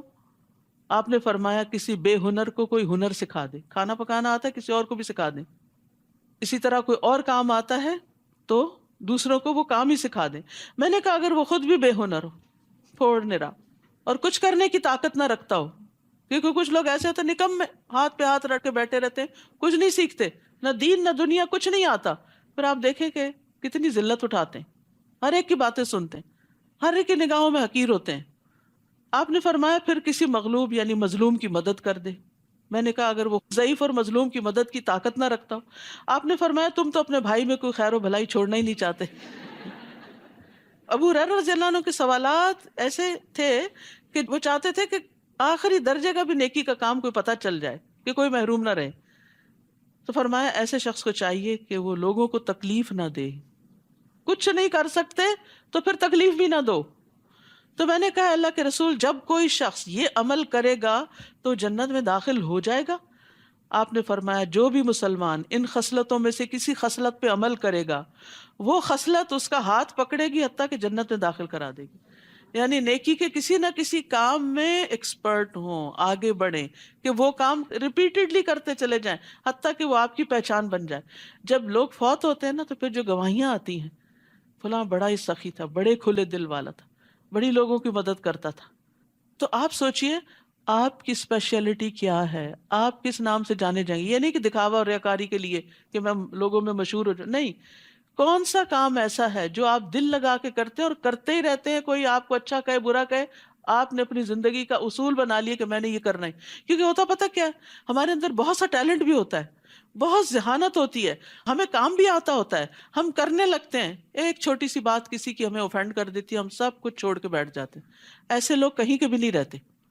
تو یاد رکھیے جو نیکی کا کام کرنے والا ہو وہ ثابت قدم ہوتا ہے، مستقل مزاجی سے، کسی بات کی پرواہ نہیں کرتا، وہ ان سب باتوں سے اوپر اٹھتا ہے۔ ظاہر ہے بلند درجے اسی کے ہوں گے جو ان باتوں سے اوپر اٹھے گا۔ کوئی آپ کی تعریف کرے، کوئی آپ پہ تنقید کرے، ان چیزوں سے بے نیاز ہو جائیں۔ اللہ کی نظر میں آپ کا بلند مقام ہی اصل بلندی ہے۔ لوگوں کے دل تو بدلتے رہتے ہیں، لوگ آج تعریف کریں گے، کل تنقید شروع کر دیں گے، پھر آپ کہاں کھڑے ہوں گے؟ کیا ان سے اپنی ججمنٹ لیں گے کہ آپ کون ہیں؟ آپ کو خود پتا ہونا چاہیے آپ کون ہیں، اور اس کے بعد یہ کہ اللہ کی نظر میں آپ کا مقام کیا ہے، اس کی فکر ہونی چاہیے۔ پھر فرمایا ان الذین فرقوا دینہم وکانوا شیعا، جن لوگوں نے اپنے دین میں تفرقہ ڈالا اور کئی فرقے بن گئے، یعنی اپنی اپنی خواہشات کے مطابق دین کو لیا اور ایک دوسرے کو برا بھلا کہنے لگے، ان سے آپ کو کچھ سروکار نہیں، یعنی گروہ بندی سے آپ بیزار ہیں، ان کا معاملہ اللہ کے سپرد ہے، پھر وہ خود ہی انہیں بتلائے گا کہ وہ کن کاموں میں لگے ہوئے تھے۔ تو یاد رکھیے فرقہ واریت سے بچنے کی تلقین کی جا رہی ہے۔ من جاء بالحسنۃ فلہ عشر امثالھا، جو کوئی اللہ کے ہاں کوئی نیکی لے کر آئے گا تو اسے اس نیکی کا 10 گنا ثواب ملے گا، ایک نیکی ملٹیپلائی بائی 10، اور جو کوئی برائی لے کر آئے گا اسے اتنی ہی سزا دی جائے گی، 1 ملٹیپلائی بائی 1 equal to 1، جتنی اس نے برائی کی تھی، اور ان پر ظلم نہیں کیا جائے گا۔ تو یہ اللہ کا بندوں پر بڑا ہی احسان ہے، حتیٰ کہ اس احسان کی مزید تفصیل حدیث سے پتہ چلتی ہے۔ ابن عباس کہتے ہیں کہ رسول اللہ صلی اللہ علیہ وسلم اپنے رب تبارک و تعالیٰ سے روایت کرتے ہوئے فرماتے، اور اس کو حدیث قدسی کہا جاتا ہے، کہ بے شک اللہ نے نیکیاں اور برائیاں لکھی، پھر ان کو بیان کر دیا، پھر جس نے نیکی کا ارادہ کیا، نیت کر لی لیکن عمل نہ کر سکا، کوئی مصروفیت آڑے آ گئی، کوئی اور وجہ بن گئی، تو اللہ نے اس کے لیے اپنے پاس ایک مکمل نیکی لکھی، وہ بھی لکھا گیا، اور اگر اس نے ارادہ کرنے کے بعد عمل بھی کر لیا تو اللہ نے اس کے لیے اپنے پاس 10 نیکیوں سے لے کر 700 بلکہ اس سے بھی زیادہ لکھا کہ کون کتنے خلوص کے ساتھ، کتنی محبت اور چاہت کے ساتھ اچھا کام کرتا ہے۔ اور جس نے کسی برائی کا ارادہ کیا پھر اس پر عمل نہیں کیا تو اللہ نے اس کے لیے اپنے پاس ایک مکمل نیکی لکھ لی۔ بری نیت تھی لیکن چھوڑ دی تو اس پر بھی نیکی مل گئی۔ یہ ہے نا اللہ کی رحمت اور فضل۔ اور اگر اس نے ارادہ کرنے کے بعد عمل بھی کر لیا تو صرف ایک برائی لکھی۔ تو آپ سوچئے کہ اگر اس ریشو کے ساتھ بھی کسی کی برائیاں نیکیوں سے اوپر ہو جائیں تو پھر اس کا انجام کیا ہونا چاہیے؟ اللہ نے تو ہمیں نیکیاں کمانے کے کھلے موقع عطا کیے اور ایک ایک نیکی کو پہاڑ بنا دیا، تو پھر بھی اگر کسی کی نیکیاں کم ہیں اور برائیاں ہی اس نے زیادہ کی ہیں تو پھر واقعی وہ برائی شخص ہے۔ قل اننی ہدانی ربی الی صراط مستقیم دینا قیما ملت ابراہیم حنیفا وما کان من المشرکین۔ آپ ان سے کہیے کہ میرے رب نے مجھے سیدھی راہ دکھا دی ہے، یہی وہ مستحکم دین ہے جو ابراہیم حنیف کا طریق زندگی تھا، اور سیدنا ابراہیم مشرکوں میں سے نہ تھے۔ قل ان صلاتی ونسکی ومحیای ومماتی للہ رب العالمین۔ آپ ان سے کہہ دیجئے میری نماز، میری قربانی، میری زندگی اور میری موت سب کچھ اللہ رب العالمین کے لیے ہے۔ اللہ ہم سے ہر کام میں اخلاص مانگتا ہے، چاہے ہماری نماز ہو، جسمانی عبادات ہو، چاہے ہماری قربانی ہو، مالی عبادات ہو، زندگی پوری کچھ بھی ہم کریں، چاہے ہماری موت کا وقت ہو، ہر موقع پر اللہ ہی کو یاد رکھنا ہے، اللہ ہی کے لیے سب کام کرنے ہیں۔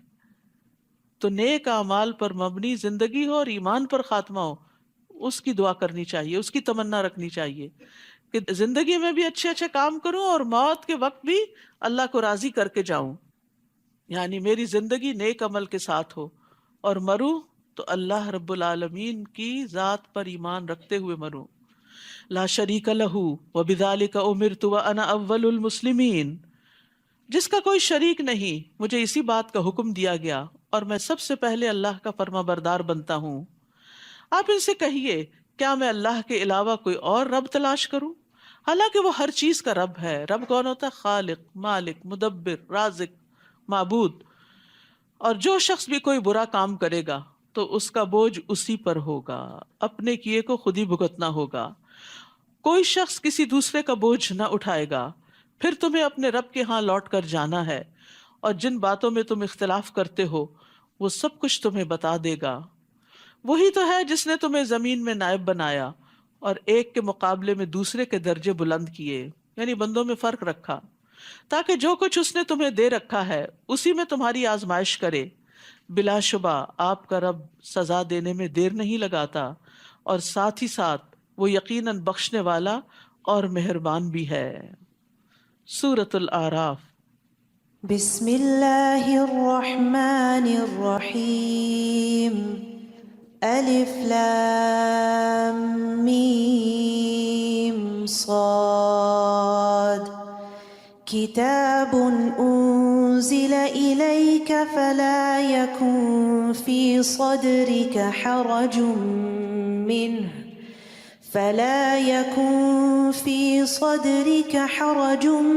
منه لتنذر به وذكرى للمؤمنين اتبعوا ما أنزل إليكم من ربكم ولا تتبعوا من دونه أولياء قليلا ما تذكرون۔ الف لام میم صاد۔ یہ کتاب آپ کی طرف نازل کی گئی ہے، اس کی تبلیغ سے آپ کے دل میں گھٹن نہ ہونی چاہیے۔ کتاب اتارنے کی غرض کیا ہے؟ کہ آپ اس کے ذریعے سے لوگوں کو خبردار کریں اور یہ مومنوں کے لیے یاد دہانی کا کام دے۔ جو ایمان نہیں رکھتے ان کو خبردار کرنا، آگاہ کرنا کہ اللہ تعالیٰ کیا چاہتا ہے، اور جو مومن ہیں وہ قرآن کو بار بار کیوں سنیں، کیوں پڑھیں، تاکہ ان کو ریمائنڈر ہو، یاد دہانی ہو کہ ہمیں کیا کیا حکم دیے گئے ہیں۔ لوگو جو کچھ تمہاری طرف تمہارے رب کی طرف سے نازل کیا گیا ہے اس کی پیروی کرو، اس کے علاوہ دوسرے سرپرستوں کی پیروی نہ کرو، کم ہی تم نصیحت مانتے ہو۔ کتنی ہی بستیاں ہیں جنہیں ہم نے ہلاک کر دیا، ہمارا عذاب ان پر رات کے وقت آیا یا جب وہ دوپہر کو سو رہے تھے۔ یاد رکھیے اللہ سے ہمیشہ عافیت مانگنی چاہیے، نہیں پتا سوتے جاگتے کس وقت کون سی بلا کہاں سے ٹپک پڑے۔ تو یہ عافیت کی دعا ہے، اللہم احفظنی من بین یدی ومن خلفی وعن یمینی وعن شمالی ومن فوقی واعوذ بعظمتک ان اغتال من تحتی، یہ پڑھتے رہنا چاہیے۔ اور پھر خصوصاً غفلت کے وقت جب لوگ غافل ہوں، رات کو آنکھ کھلے، اس وقت بھی اللہ سبحانہ تعالیٰ سے دعا کرنی چاہیے کہ اللہ تعالیٰ ہمارا انجام ہر چیز میں اچھا کرے۔ پھر جب ان پر عذاب آ گیا تو اس وقت ان کی پکار یہی تھی کہ بلا شبہ ہم ہی ظالم تھے۔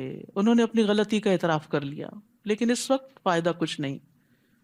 جن لوگوں کی طرف ہم نے رسول بھیجے تھے ہم ان سے بھی ضرور باز پرس کریں گے اور رسولوں سے بھی ضرور پوچھیں گے، یعنی قیامت کے دن ہر انسان سے سوال ہوگا۔ نبی صلی اللہ علیہ وسلم نے فرمایا تم میں سے ہر شخص نگران ہے اور اس سے اس کے رعیت کے متعلق سوال کیا جائے گا، یعنی شوہر بھی، بیوی بھی، حتیٰ کہ غلام بھی۔ پھر ہم اپنے علم سے پوری حقیقت ان پر بیان کر دیں گے، آخر ہم اس وقت غائب تو نہ تھے۔ اس دن انصاف کے ساتھ اعمال کا وزن کیا جائے گا، جن کے پلڑے بھاری نکلے وہی فلاح پائیں گے۔ تو یاد رکھیے میزان برحق ہے، والوزن یومئذ الحق، اس دن اعمال تولے جائیں گے۔ اور بعض روایات میں آتا ہے کہ انسان تولے جائیں گے، اور بعض میں اعمال نامے تولے جائیں گے، اور بعض میں یہ کہ اعمال شکل اختیار کریں گے، جسم بن جائیں گے، اور جیسے ایک لقمہ پہاڑ برابر ہو جائے گا تو وہ پہاڑ رکھ دیا جائے گا میزان کے اندر، اور وہ میزان اتنا بڑا ہے کہ جس میں زمین و آسمان رکھے جا سکتے ہیں۔ نبی صلی اللہ علیہ وسلم نے فرمایا قیامت کے دن بڑے بڑے ترازو رکھے جائیں گے، بس اگر اس میں آسمانوں اور زمین کا وزن کرنا چاہیں تو میزان کی وسعت اس سے زیادہ ہوگی۔ فرشتے پوچھیں گے یہ ترازو کس کے لیے وزن کرے گا، اتنا بڑا ترازو یہ کس کے لیے؟ تو اللہ تعالیٰ فرمائیں گے میں اپنی خلقت میں سے جس کے لیے چاہوں گا۔ تو فرشتے کہیں گے سبحانک ما عبدناک حق عبادتک، اے اللہ تو پاک ہے، ہم تیری عبادت ویسی نہ کر سکے جیسا کہ کرنے کا حق۔ یعنی اگر آپ پہاڑوں جتنی، زمین آسمانوں جتنی نیکیاں کر لیں تو ان کو تولنے کے لیے بھی میزان موجود ہے، لیکن پتہ نہیں ہمارے اس پلڑے میں کتنے ہوں گے، کیا ہوگا، کہ اس زندگی کا کتنا حصہ اللہ کی اطاعت میں ہے اور کتنا نافرمانی میں۔ اور جن کے پلڑے ہلکے ہوئے یعنی نیکی والے پلڑے، تو یہی لوگ ہیں جنہوں نے اپنے آپ کو خسارے میں ڈالا، کیونکہ وہ ہماری آیتوں کے ساتھ ظلم کیا کرتے تھے، یعنی ان کو ان کا حق نہیں دیتے تھے۔ ہم نے تمہیں زمین میں اختیار دیا اور تمہارے لیے سامان زیست بنایا، مگر تم لوگ کم ہی شکر ادا کرتے ہو۔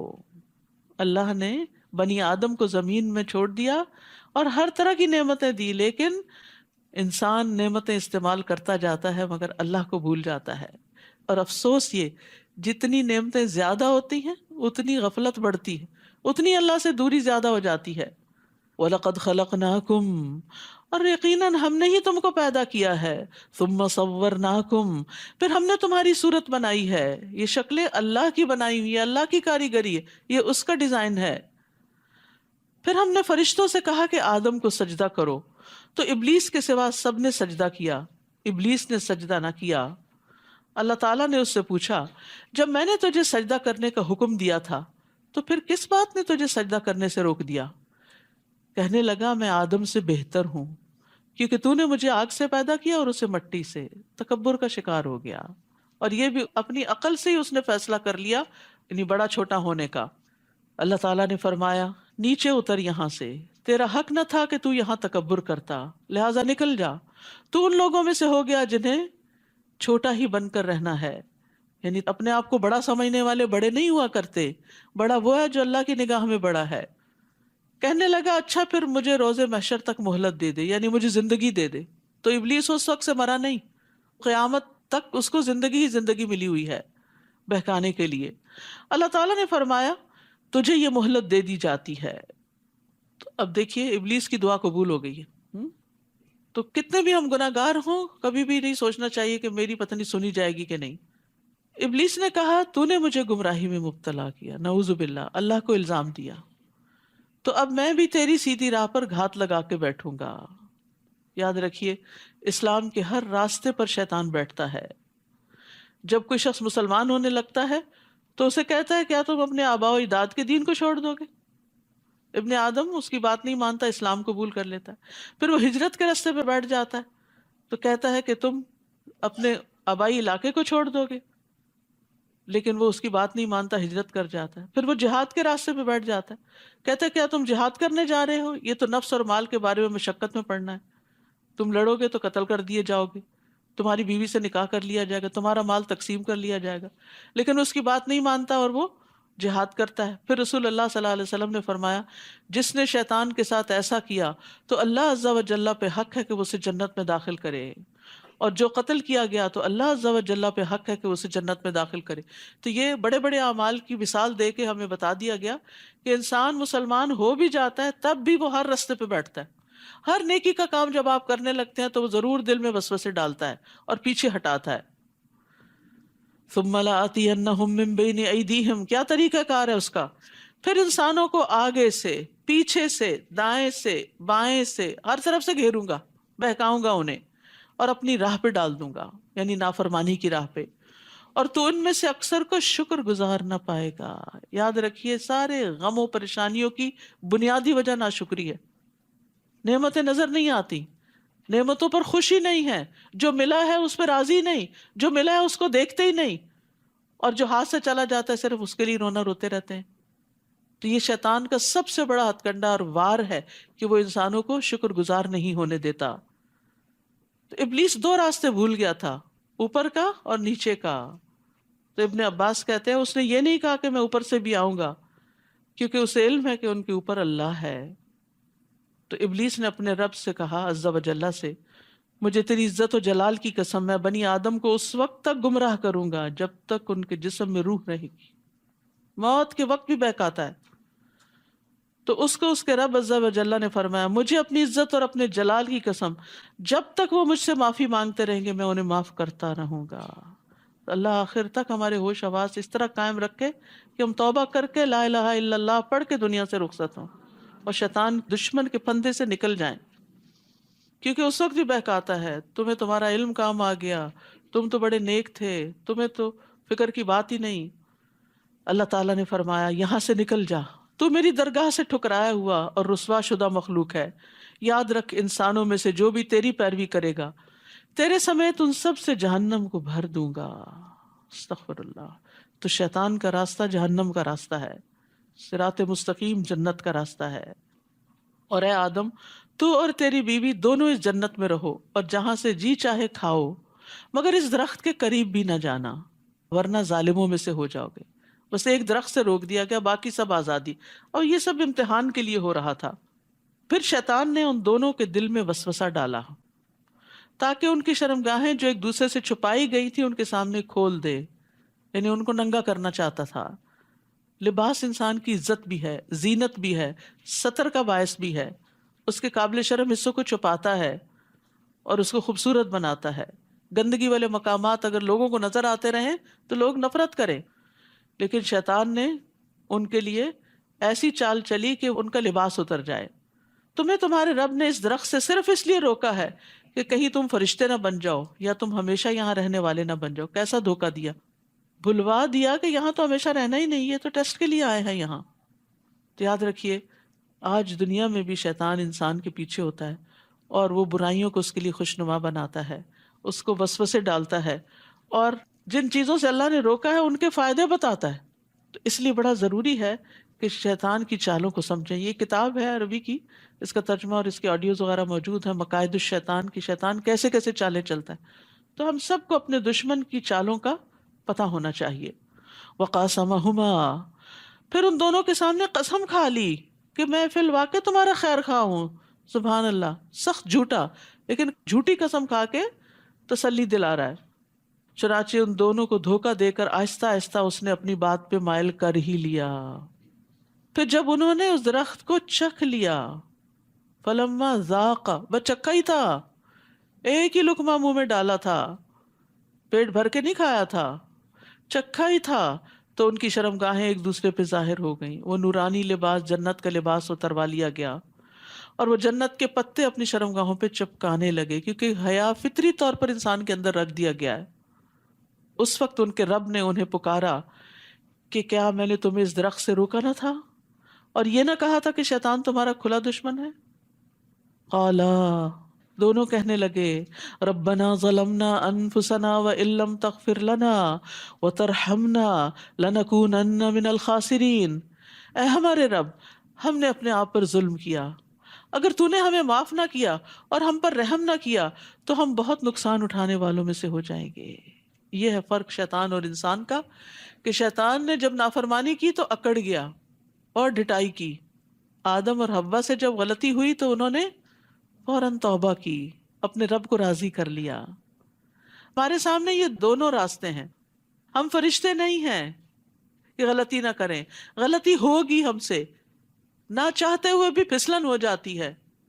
جب کوئی پھسل کے گرتا تو کیا وہ چاہتا ہے کہ پھسلے؟ نہیں، پتہ نہیں چلتا. اسی طرح انسان سے بھی بھول چوک ہوتی رہتی ہے، پھسلن ہے اس راستے پر. لیکن مومن پھسلنے کے بعد وہیں لیٹ نہیں رہتا، اٹھ جاتا ہے اور توبہ کرتا ہے، اپنے آپ کو جھاڑتا ہے، اگر کوئی گندگی لگ گئی ہو اس کو اتارتا ہے اور صاف ستھرا ہو کے دوبارہ اپنے راستے پہ چل پڑتا ہے. اور یہی مومن کی شان ہوتی ہے.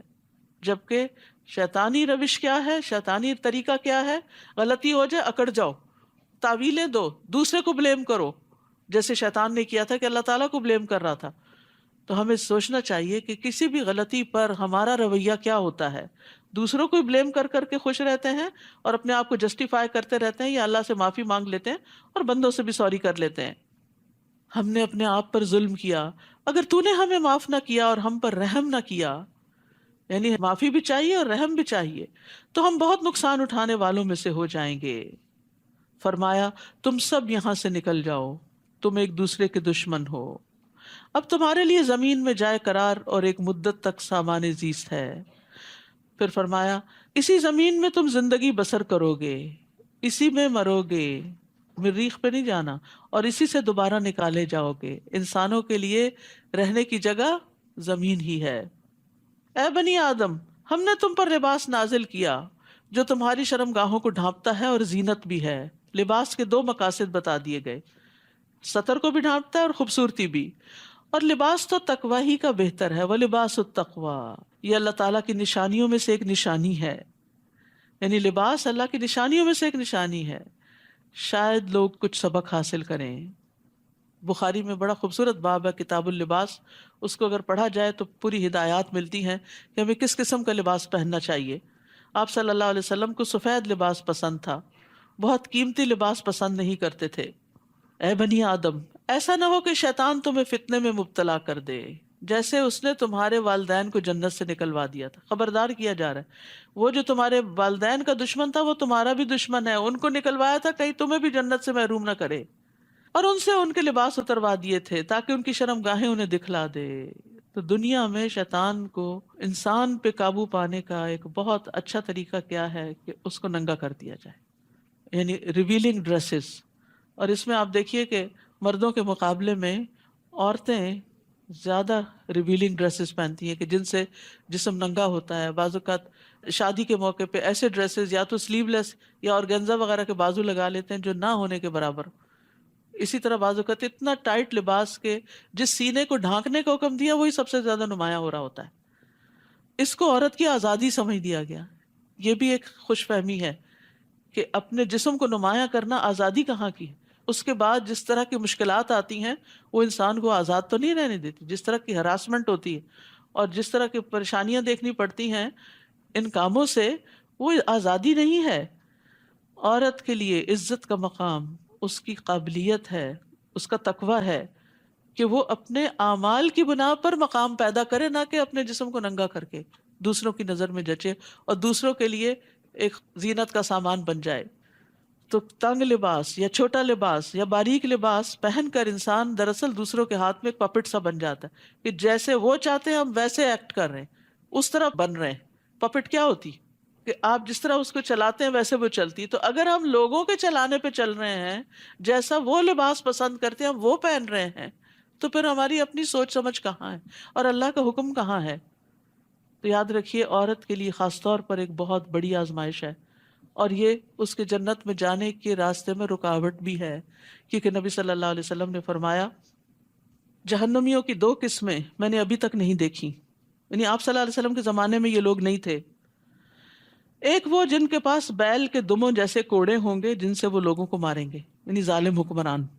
دوسری وہ عورتیں جو کپڑے پہننے کے باوجود ننگی ہوں گی، مائل ہونے والی اور دوسروں کو مائل کرنے والی، یعنی خود مردوں کی طرف اٹریکٹ ہوں گی اور ان کو اپنی طرف اٹریکٹ کریں گی. ان کے سر بختی اونٹ کے کوہان کی طرح ہیں. خاص طور پر ہیئر سٹائل کی بات کی گئی ہے، اونچے سر. ایسی عورتیں جنت میں داخل نہیں ہوں گی اور نہ ہی اس کی خوشبو پائیں گی، حالانکہ اس کی خوشبو اس طرح لمبے فاصلے سے آتی ہے. تو یاد رکھیے اللہ سبحانہ تعالیٰ نے قرآن میں اور نبی صلی اللہ علیہ وسلم نے سنت میں واضح کر دیا کہ ایک عورت کا لباس کیسے ہونا چاہیے. مردوں کا بھی، یہ نہیں کہ مردوں کو اجازت ہے، کیونکہ اہل عرب جو تھے ننگے طواف کرتے تھے. شیطان نے ان کو یہ سجھا دیا کہ جن کپڑوں میں تم گناہ کرتے ہو ان میں تم اللہ کی عبادت نہ کرو. حالانکہ اللہ سبحانہ تعالیٰ کو حکم کیا تھا خذوا زینتکم عند کل مسجد، ہر عبادت گاہ میں اپنی زینت اختیار کرو، یعنی مناسب لباس پہن کر عبادت کرو. اے بنی آدم ایسا نہ ہو کہ شیطان تمہیں فتنے میں مبتلا کر دے، جیسا کہ اس نے تمہارے والدین کو جنت سے نکلوا دیا اور ان سے ان کے لباس اتروا دیے تاکہ ان کی شرمگاہیں انہیں دکھلا دے. وہ اور اس کا قبیلہ تمہیں ایسی جگہ سے دیکھتے ہیں جہاں سے تم انہیں نہیں دیکھ سکتے. ہم نے شیطانوں کو ان لوگوں کا سرپرست بنا دیا ہے جو ایمان نہیں لاتے، یعنی وہ ان پر خوب مسلط رہتے ہیں. اور جب وہ کوئی شرمناک کام کرتے ہیں تو کہتے ہیں ہم نے اپنے باپ دادا کو اسی طریقے پر پایا، یعنی ننگے طواف کرنے وغیرہ کا طریقہ، اور اللہ نے ہمیں ایسا کرنے کا حکم دیا ہے، یعنی غلط بات کو اللہ کی طرف منسوب کرتے ہیں. تقوی کا خود ساختہ معیار. آپ ان سے کہیے کہ اللہ کبھی بے حیائی کا حکم نہیں دیتا. کیا تم اللہ کے ذمے ایسی باتیں لگاتے ہو جو تم جانتے نہیں؟ آپ کہہ دیجئے میرے رب نے تو انصاف کا حکم دیا ہے اور اس بات کا کہ ہر مسجد میں نماز کے وقت اپنی توجہ ٹھیک اسی کی طرف رکھو، یعنی عبادت خالصتاً اللہ کے لیے، اور پھر دین کو اسی کے لیے خالص کرتے ہوئے اس کو پکارو. جس طرح اس نے تمہیں پہلے پیدا کیا اسی طرح تم پھر دوبارہ پیدا کیے جاؤ گے. ایک فریق کو تو اس نے ہدایت دی اور دوسرے فریق پر گمراہی واجب ہو گئی، کیونکہ انہوں نے اللہ کو چھوڑ کر شیطانوں کو اپنا سرپرست بنا لیا تھا. پھر وہ یہ بھی سمجھ رہے ہیں کہ وہ سیدھی راہ پر ہیں. یعنی بہت سے لوگ اس دھوکے میں مبتلا ہیں، غلط کرتے ہوئے اپنے آپ کو جسٹیفائی کرتے ہیں اور اپنے آپ کو صحیح سمجھتے ہیں، اور اگر ان کو روکا جائے کہ ایسا نہ کرو تو وہ ان کو ہی الٹا غلط قرار دیتے ہیں. اے بنی آدم جب بھی کسی مسجد میں جاؤ تو آراستہ ہو کر جاؤ، صاف ستھرے آنا چاہیے عبادت گاہوں میں، کیونکہ اس سے اپنی عبادت بھی متاثر ہوتی ہے اور دوسرے کی بھی. جب انسان صاف ستھرا ہوتا ہے، اچھے لباس میں ہوتا ہے، تو پھر ایکٹیولی ورشپ کرتا ہے، یعنی اس کی عبادت میں ایک نشاط ہوتا ہے. ورنہ سستی کے مارے اور یان کر رہا ہے اور تھکا ہوا ہے اور تو دوسرے بھی ساتھ اس کے ویسے ہی ہو جاتے ہیں. اور کھاؤ پیو لیکن اسراف نہ کرو، کیونکہ اللہ اسراف کرنے والوں کو پسند نہیں کرتا. تو یہاں زینت کی بات جو کی گئی، زینت سے مراد اچھے کپڑے، مسواک اور خوشبو ہے. لیکن عورتوں کو مسجد میں خوشبو لگا کے آنے سے منع کیا گیا ہے تاکہ مردوں کی عبادت میں خلل نہ ہو، اٹریکٹ نہ ہو اس طرف. پھر اسی طرح جمعہ کے دن خاص طور پر ہر چیز کا اچھی طرح اہتمام کرنا، نہا کر آنا، اچھا لباس پہننا، مسواک کرنا، خوشبو لگانا، ناخن کاٹنا، بال تراشنے کی ضرورت ہے یا انڈر آرم انڈر لیگز وغیرہ صفائی کی ضرورت ہے تو وہ کر کے صاف ستھرے فریش ہو کر مسجد میں آنا، یہی اس حکم کا تقاضا ہے. رسول اللہ صلی اللہ علیہ وسلم نے فرمایا تم میں سے جب کوئی نماز پڑھے تو وہ 2 کپڑے پہن لیا کرے، کیونکہ اللہ اس بات کا حقدار ہے کہ اس کے لیے زینت اختیار کی جائے. آپ صلی اللہ علیہ وسلم نے یہ بھی فرمایا کہ تم میں سے کسی کے لیے حرج نہیں کہ اگر ممکن ہو تو جمعہ کے لیے اپنے کام کاج کے کپڑوں کے علاوہ 2 کپڑے اور بنا رکھے، یعنی اسپیشل ڈریس میں آؤ جو گھر میں نہ پہنو. کیونکہ ہوتا ہی ہے کہ کوکنگ کر رہے ہیں، ساری خوشبو کپڑوں میں گھس گئی اور اسی کے ساتھ مسجد آ گئے اور خود بھی بیزار ہوئے اور دوسروں کو بھی کیا. وَكُلُوا وَاشْرَبُوا وَلَا تُسْرِفُوا إِنَّهُ لَا يُحِبُّ الْمُسْرِفِينَ. کھاؤ پیو لیکن اسراف نہ کرو، زیادہ ضرورت نہ کھاؤ.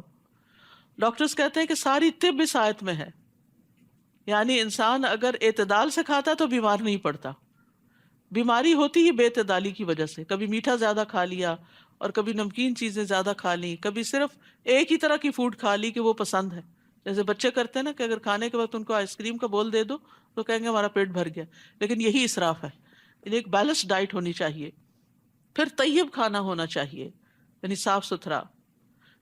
نبی صلی اللہ علیہ وسلم نے فرمایا مرنے کے بعد سب سے پہلے انسان کے جسم میں اس کا پیٹ بدبودار ہوتا ہے، بس جو کوئی طاقت رکھتا ہو کہ پاک اور طیب کے سوا اور کچھ نہ کھائے تو اسے ایسا ہی کرنا چاہیے.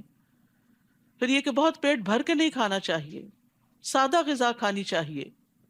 حضرت عائشہ کہتی ہیں کہ محمد صلی اللہ علیہ وسلم کے گھرانے نے اگر کبھی ایک دن میں 2 بار کھانا کھایا تو ضرور اس میں ایک وقت صرف کھجوریں ہوتی تھی، را فوڈ ہوتی تھی، ایک وقت بس پکا ہوا کھانا کھاتے تھے. اب آگے آ رہے ہیں نا روزے، تب آپ دیکھ سکتے ہیں کہ اپنے ٹائم کو، کیونکہ راتیں چھوٹی ہیں، کھانے کے اوقات تنگ ہیں، تو اس میں اچھا سا مینیو پلان کریں کہ جس میں اس آیت پر عمل ہو سکے.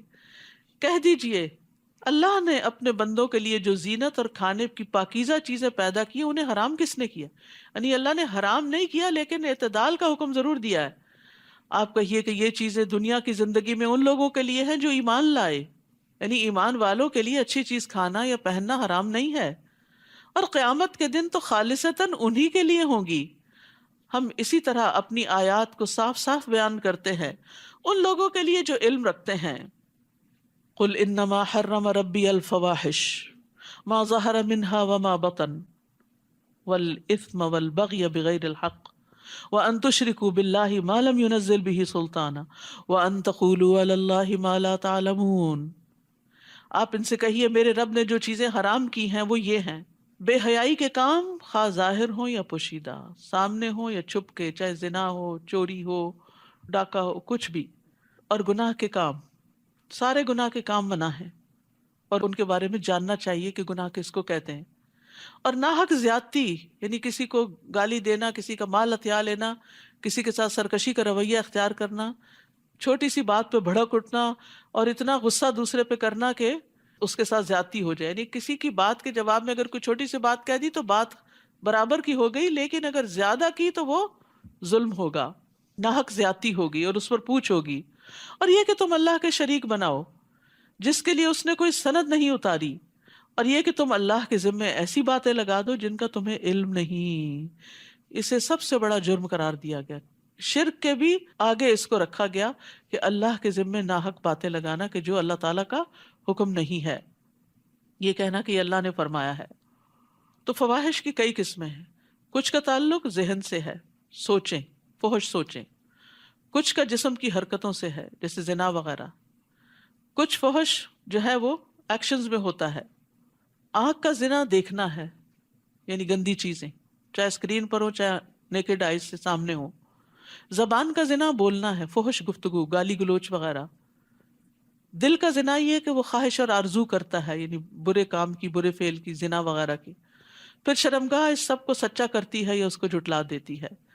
اسی طرح تکبر، خود پسندی، ریا، نفاق، یہ بھی فحش چیزیں ہیں، یعنی حرام چیزیں ہیں جن کو دل میں رکھا جائے.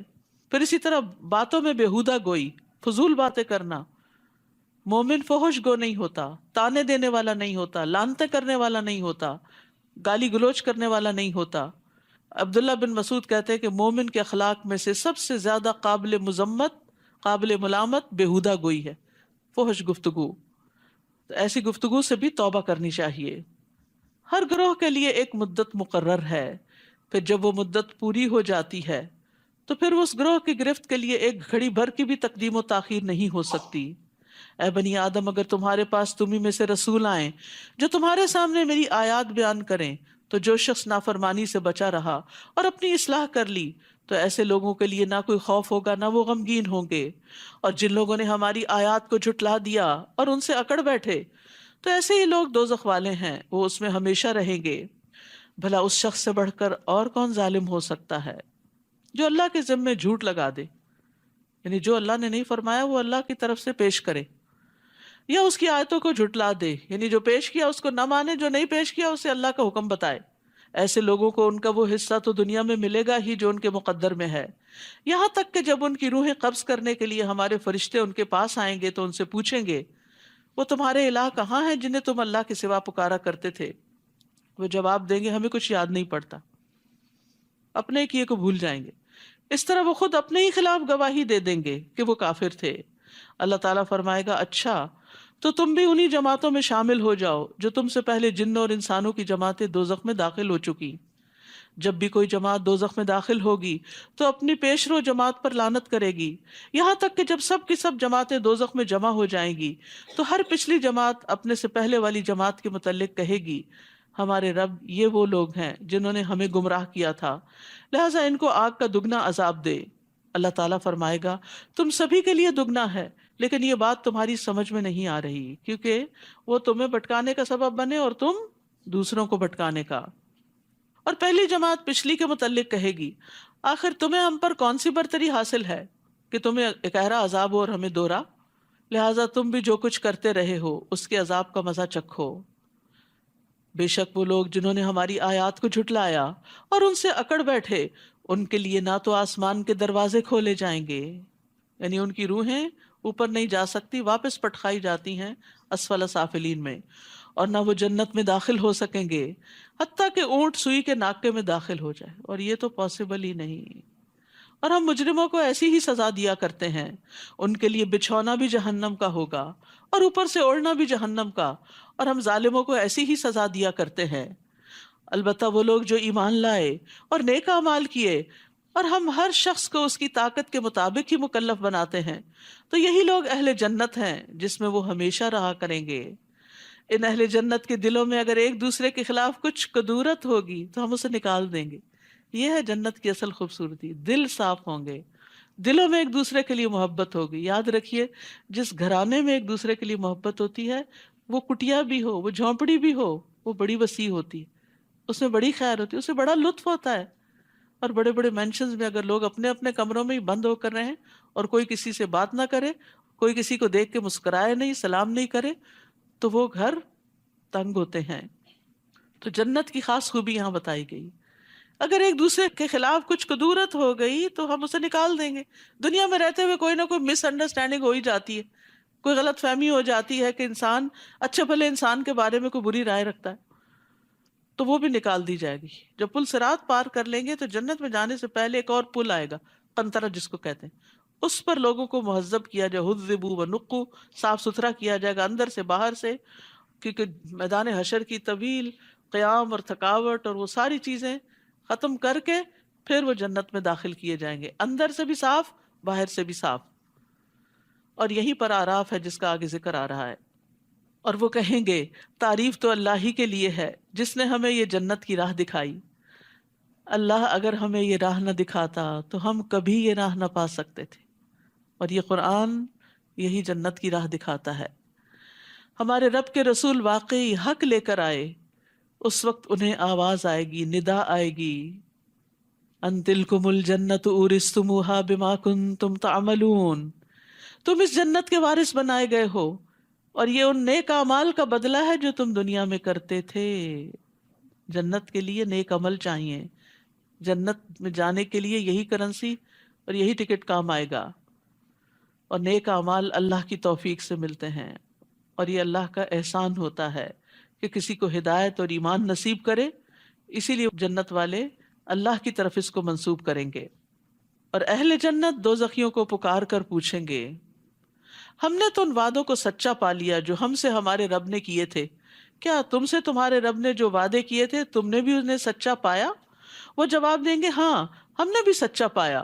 پھر ان کے درمیان ایک پکارنے والا پکارے گا کہ ظالموں پر اللہ کی لعنت ہو، وہ لوگ جو اللہ کی راہ سے روکتے اور اس میں کجی پیدا کرنا چاہتے تھے اور آخرت کے منکر تھے.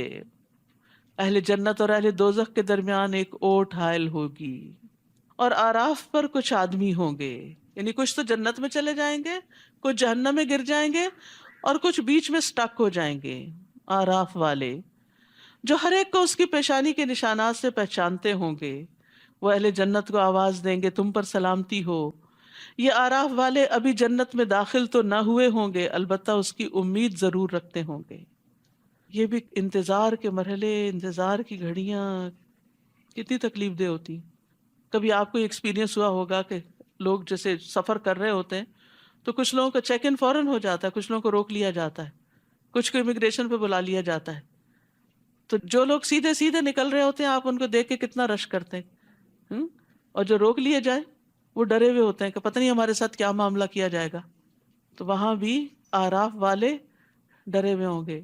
اہل جنت سے بھی بات کریں گے، ادھر جہنم والوں سے بھی کریں گے. وہ جنت میں داخل نہیں ہوئے لیکن امید رکھتے ہیں. کون ہے یہ؟ وہ جن کے نیک عمل زیادہ نہیں تھے کہ وہ جنت میں جا سکیں، اور جن کے برے عمل نہیں زیادہ تھے کہ وہ جہنم میں پھینکے جاتے. برابر کے، ایکول ہو گیا سب کچھ، کانفلکٹ ہو گیا.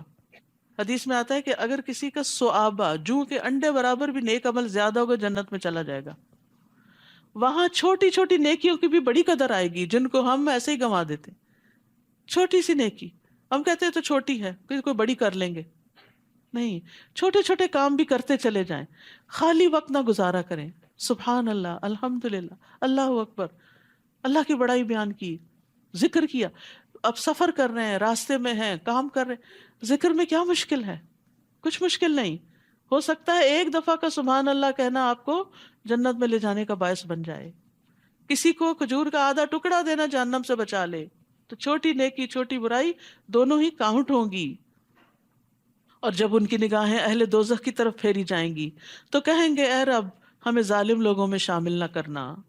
اور یہ آراف والے کچھ لوگوں کو ان کی پیشانیوں سے پہچان کر آواز دیں گے، آج نہ تمہاری جمعیت تمہارے کچھ کام آئی. دنیا میں بہت لوگ تھے تمہارے ساتھ، بڑا جتھا تھا، بڑے جان پہچان والے تھے، اور نہ وہ چیزیں جن کے بل پہ تم اکڑا کرتے تھے. تمہاری مال و دولت، اولاد، تمہارا سٹیٹس آج کچھ بھی تو فائدہ نہ دیا.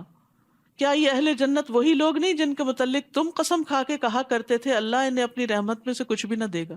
اگر دینا ہوتا تو دنیا میں بھی کچھ ملتا، کیونکہ دنیا میں وہ بدحال رہے، تکلیفیں اٹھاتے رہے اللہ کی رضا میں. انہیں آج یہ کہہ دیا گیا آج تم جنت میں داخل ہو جاؤ، نہ تمہیں کوئی خوف اور نہ کوئی غم. اور دوزخی اہل جنت کو آواز دیں گے، اب ان کی کمیونیکیشن ہو رہی ہے آپس میں، ہم پر بھی کچھ پانی انڈیل دو، یا اللہ نے جو کچھ تمہیں کھانے کو دیا ہے اس میں سے کچھ ہماری طرف پھینک دو. تمہیں اتنی نعمتیں ملی ہیں، کچھ ہمیں بھی دے دو، صدقہ دے دو ہمیں. اہل جنت جواب دیں گے اللہ تعالیٰ نے یہ دونوں چیزیں کافروں پہ حرام کر دی ہیں، آج نہ پانی ہے نہ کھانا ہے. کیونکہ جہنم میں بھی بھوک تو لگے گی. یاد رکھیے جب گناہوں کی کثرت ہو جائے تو پانی پلانا لازم کر لیں. اس آیت میں اس بات کی دلیل ہے کہ پانی پلانا افضل اعمال میں سے ہے. ابن عباس سے پوچھا گیا کون سا صدقہ افضل ہے، تو انہوں نے کہا پانی پلانا. کیا آپ نے جہنمیوں کو نہیں دیکھا کہ جب وہ اہل جنت سے فریاد کریں گے اور کہیں گے ان افیضوا علینا من الماء، کہ ہم پہ پانی ڈالو. بعض تابعین کہتے ہیں جس کے گناہ زیادہ ہو جائیں وہ پانی پلانا لازم کر لے. اللہ نے کتے کو پانی پلانے والے کے گناہوں کو معاف کر دیا تھا، تو اس آدمی کا کیا مقام ہوگا جو ایک مومن کو پانی پلائے اور اسے زندگی بخشے. تو یہ پانی پلانا چاہے کسی گلاس میں ہو، اپنے گھر والوں کے لیے انڈیلنا. بعض اوقات ہم اس پہ بھی بڑے جھلاتے، پانی بھی نہیں لے سکتے، ہم ہی بھریں، ہم ہی ڈالیں، ہم ہی پور کریں. کئی دفعہ جوس کے ڈبے فریج میں پڑے رہتے اس لیے کہ اندر سے کوئی نکال کے ڈالتا نہیں، ڈال کے پیش کر دیں تو پی لیں. تو نیکی کی وجہ سے اپنے گناہوں کی بخشش کی خاطر پلاتے رہیں. اور پھر اس سے بڑے بڑے پروجیکٹس بھی ہو سکتے ہیں، کنویں کھدوائے جا سکتے ہیں، نہریں بنوائی جا سکتی ہیں، اور اسی طرح خیر کے کام کیے جا سکتے ہیں. جابر رضی اللہ عنہ کہتے ہیں کہ رسول اللہ صلی اللہ علیہ وسلم نے فرمایا جس نے کوئی کنواں کھدوایا پھر جو بھی پیاسا جاندار اس میں سے پانی پیے، یا کوئی جن یا انسان یا کوئی پرندہ، تو قیامت تک اللہ اس بندے کو اجر دیتا رہے گا. قیامت تک، جب تک وہ کنواں باقی رہے گا، جب تک وہ نلکا چلتا رہے گا. سعید بن مسیب سے روایت ہے کہ سعد بن عبادہ رضی اللہ عنہ نبی صلی اللہ علیہ وسلم کے پاس آئے، پوچھا آپ کے نزدیک سب سے پسندیدہ صدقہ کون سا ہے؟ فرمایا پانی پلانا، اور پانی روکنا گناہ کا باعث ہے. 3 شخص ایسے ہیں جن سے اللہ قیامت کے دن کلام نہیں کرے گا، نہ ان کو دیکھے گا نہ پاک کرے گا، اور ان کے لیے دردناک عذاب ہوگا. ان میں سے ایک وہ شخص جس کے پاس ضرورت سے زیادہ پانی تھا پھر وہ مسافروں کو نہیں پلاتا تھا، کیونکہ اس زمانے میں جن کے پاس پانی تو مر بھی جاتے تھے پیاس سے. اور ایک اور روایت میں آتا ہے کہ آج میں تجھ پہ اپنا فضل نہیں کروں گا جس طرح تو نے اپنے فضل کو روکا ہوا تھا جسے تیرے ہاتھوں نے نہیں بنایا تھا. تو وہ جنہوں نے اپنے دین کو کھیل اور تماشا بنا رکھا تھا اور دنیا کی زندگی نے انہیں دھوکے میں ڈال رکھا تھا، لہٰذا آج ہم انہیں ایسے ہی بھلا دیں گے جیسے انہوں نے اس ملاقات کے دن کو بھلا رکھا تھا اور ہماری آیتوں کا انکار کیا کرتے تھے. ہم ان لوگوں کے پاس ایسی کتاب لائے ہیں جسے ہم نے علم کی بنا پر مفصل بنا دیا ہے، علم کی بنا پر مفصل ہے۔ یہ کتاب ان لوگوں کے لیے ہدایت اور رحمت ہے جو ایمان لاتے ہیں۔ ایمان والوں کی تو محبت ہے اس کتاب سے، اور وہ اس کو پڑھنا چاہتے ہیں، سمجھنا چاہتے ہیں، اس کے ساتھ زندگی بسر کرنا چاہتے ہیں۔ یہ لوگ بس اب اس کے انجام کا انتظار کر رہے ہیں جس کا پتہ یہ کتاب دے رہی ہے۔ جس دن اس کا انجام سامنے آ جائے گا تو جن لوگوں نے پہلے کتاب کو بھلا رکھا تھا وہ کہیں گے واقعی ہمارے پاس رسول حق بات لے کر آئے تھے، پھر اب کیا ہمارے لیے کوئی سفارشی ہیں جو ہماری سفارش کریں، یا ہمیں دنیا میں واپس ہی بھیج دیا جائے تاکہ جو کام ہم کرتے رہے اس کے علاوہ دوسری قسم کے کام کریں۔ ان لوگوں نے اپنے آپ کو خسارے میں ڈال دیا، اور جو کچھ بھی وہ باتیں بنایا کرتے تھے انہیں کچھ یاد نہ رہیں گی۔ ان ربکم اللہ الذی خلق السماوات والارض فی ستۃ ایام ثم استوى علی العرش، یقیناً تمہارا رب وہ اللہ ہے جس نے آسمانوں اور زمین کو 6 دن میں پیدا کیا، پھر اپنے عرش پر قرار پکڑا۔ وہی رات کو دن پر ڈھانک دیتا ہے، پھر دن رات کے پیچھے دوڑا چلا آتا ہے، اور سورج، چاند، ستارے، سب چیزیں اللہ کے حکم کے تابع ہیں۔ یاد رکھو اسی نے پیدا کیا تو حکم بھی اسی کا چلے گا۔ یہ ساری مخلوق، یہ ساری کائنات اس کی ہے، ان سب پہ اسی کا حکم چلتا، وہی چلا رہا ہے ان سب کو۔ تو بندے کو بائی چوائس اپنے اوپر اللہ کا حکم نافذ کرنا چاہیے۔ بڑا بابرکت ہے اللہ جو سارے جہانوں کا رب ہے۔ اپنے رب کو گڑ گڑاتے ہوئے اور چپ کے پکارو، یقیناً وہ حد سے بڑھنے والوں کو پسند نہیں کرتا۔ تو دعا کے بھی آداب ہیں، دعا میں وہ طریقے اختیار نہیں کرنے چاہیے کہ جو سنت سے ثابت نہیں۔ تضرع کا مطلب ہوتا ہے اللہ کے سامنے ذلت اور عاجزی اختیار کرنا، اللہ میں بہت گناہ گار ہوں، اپنے گناہوں کا اقرار کرتے ہوئے دعائیں مانگنا۔ اور خفیہ کا مطلب ہے چھپ چھپ کے رونا اور چھپ چھپ کے دعائیں کرنا، کیونکہ ریاکاری کرنے والوں کو اللہ کی ربوبیت پہ یقین نہیں ہوتا، اور منافقین تو دھوکہ دے رہے ہوتے، لوگوں کے سامنے ٹسوے بہاتے اور لوگوں کو یقین دلاتے ہیں ہم بڑے نیک ہیں، حالانکہ اکیلے میں نہ کبھی روئے اور نہ کبھی ایسی دعائیں مانگی۔ تو چھپ کر رب کو پکارنے کی بات کی جا رہی ہے۔ حسن بن نبی حسن کہتے ہیں ہم نے ایسے لوگوں کا زمانہ پایا جس میں زمین پر عمل کرنے والے جب اپنے عمل کو چھپانے کی قدرت رکھتے تھے تو اپنے عمل کو کبھی ظاہر نہیں کرتے تھے، اور وہ دعاؤں میں بہت محنت کرتے لیکن کوئی ان کی آواز نہیں سنتا تھا۔ یہ ان کے اور ان کے رب کے درمیان سرگوشیاں ہوتی تھیں۔ دل ہی دل میں پکارو، چپ کے پکارو، گڑ گڑا کے پکارو، رو کے پکارو، چھپ کے پکارو، تاکہ آپ کا اور اپنے رب کا ایک ون آن ون کنیکشن ہو۔ اور زمین میں حالات کی درستگی کے بعد ان میں بگاڑ پیدا نہ کرو، اور اللہ کو خوف اور امید سے پکارو، یعنی دعا مانگتے ہو مایوس نہ ہو، امید بھی ہو اور ڈر بھی ہو کہ کہیں میرے کوئی گناہ نہ رکاوٹ بنے۔ یقیناً اللہ کی رحمت نیک کردار لوگوں سے قریب ہے، محسنین کے قریب ہے۔ تو یاد رکھیے ایمان، تقوی، احسان، اس کی وجہ سے رحمتیں اور برکتیں ملتی ہیں۔ وہی تو ہے جو اپنی رحمت بارش سے پیشتر ہواؤں کو خوشخبری کے طور پہ بھیجتا ہے، حتیٰ کہ وہ ہوائیں بھاری بادلوں کو اٹھا لاتی ہیں تو ہم ان بادلوں کو کسی مردہ علاقے کی طرف چلاتے ہیں، پھر اس سے بارش برساتے ہیں تو اسی مردہ زمین سے ہر طرح کے پھل نکالتے ہیں۔ اسی طرح ہم مردوں کو بھی زمین سے نکال کھڑا کریں گے، شاید اس مشاہدے سے تم کوئی نصیحت پکڑو۔ اور عمدہ زمین اپنے رب کے حکم سے خوب سبزہ اگاتی ہے، اور جو خراب زمین ہوتی ہے اس سے جو کچھ تھوڑا بہت نکلتا ہے وہ بھی ناقص ہوتا ہے۔ تو یہ زمین سے مراد انسان ہے۔ اچھے انسانوں سے بڑے پیمانے پہ خیر پھوٹتی ہے، اور جن کے اندر شر ہوتا ہے وہ چھوٹی سی خیر کرتے ہیں تو اس میں بھی کچھ شر چھپا ہوا ہوتا ہے۔ اسی طرح ہم اپنی آیات کو مختلف طریقوں سے ان لوگوں کے لیے بیان کرتے ہیں جو شکر بجا لاتے ہیں۔ لقد ارسلنا نوحا الی قومہ، ہم نے نوح علیہ السلام کو اس کی قوم کی طرف بھیجا۔ ہر نبی اپنی قوم کی طرف بھیجا گیا تو اس نے کہا اے میری قوم، اللہ کی عبادت کرو جس کے بغیر تمہارا کوئی الہ نہیں، میں تم پر ایک بڑے دن کا عذاب واقع ہونے سے ڈرتا ہوں۔ اس کی قوم کے سرداروں نے کہا ہم تو تمہیں سری گمراہی میں دیکھتے ہیں۔ اس نے کہا برادران قوم، میں گمراہی میں پڑا ہوا نہیں، بلکہ میں تمام جہانوں کے رب کا رسول ہوں۔ میں تمہیں اپنے رب کے پیغامات پہنچاتا ہوں اور تمہاری خیر خواہی کر رہا ہوں۔ یہ ہوتا ہے پیغمبروں کا طریقہ کہ مخالفین کی بھی خیر خواہی کرتے ہیں، کیونکہ جو کچھ مجھے اللہ کی طرف سے معلوم ہے اسے تم نہیں جانتے۔ تو 2 صفات ایسی ہیں جو داعی کے اندر ہونی چاہیے، اللہ کی طرف بلانے والے کے اندر۔ اگر وہ ان سے اپنے آپ کو آراستہ کر لے تو اس کے کام میں قبولیت اور برکت ہوتی ہے۔ نمبر 1 لوگوں کی سچی خیر خواہی، اور نمبر 2 علم۔ دل میں آپ لوگوں کے خیر خواہ ہوں، ان کی تنقید کے باوجود ان کی خیر خواہی کرتے رہیں، وہ آپ کو تکلیف بھی دیں پھر بھی آپ ان کا بھلا سوچتے رہیں، ان کے لیے دعائیں کرتے رہیں۔ اور دوسرا یہ کہ جو چیز بتا رہے ہیں اس کے بارے میں صحیح طور پر علم بھی ہو، جان کر، علم حاصل کر کے۔ کیا تمہیں اس بات پر تعجب ہے کہ تمہارے پاس نصیحت تمہارے رب کی طرف سے ایک ایسے آدمی کے ذریعے آئی ہے جو تمہیں میں سے ہے، تاکہ وہ تمہیں برے انجام سے ڈرائے اور تم نافرمانی سے بچو، تاکہ تم پہ رحم کیا جائے۔ چنانچہ انہوں نے نوح کو جھٹلا دیا، تو ہم نے نوح کو اور اس کے ساتھیوں کو جو کشتی میں سوار تھے بچا لیا، اور ان لوگوں کو غرق کر دیا جنہوں نے ہماری آیات کو جھٹلایا تھا۔ بلا شبہ وہ اندھے لوگ تھے، سب کچھ دیکھتے ہوئے بھی سمجھ نہیں رہے تھے۔ اور قوم عاد کی طرف ہم نے ان کے بھائی ہود کو بھیجا علیہ السلام۔ اس نے اپنی قوم کے لوگوں سے کہا، اللہ کی عبادت کرو جس کے بغیر تمہارا کوئی الہ نہیں۔ کیا تم اللہ سے ڈرتے نہیں ہو؟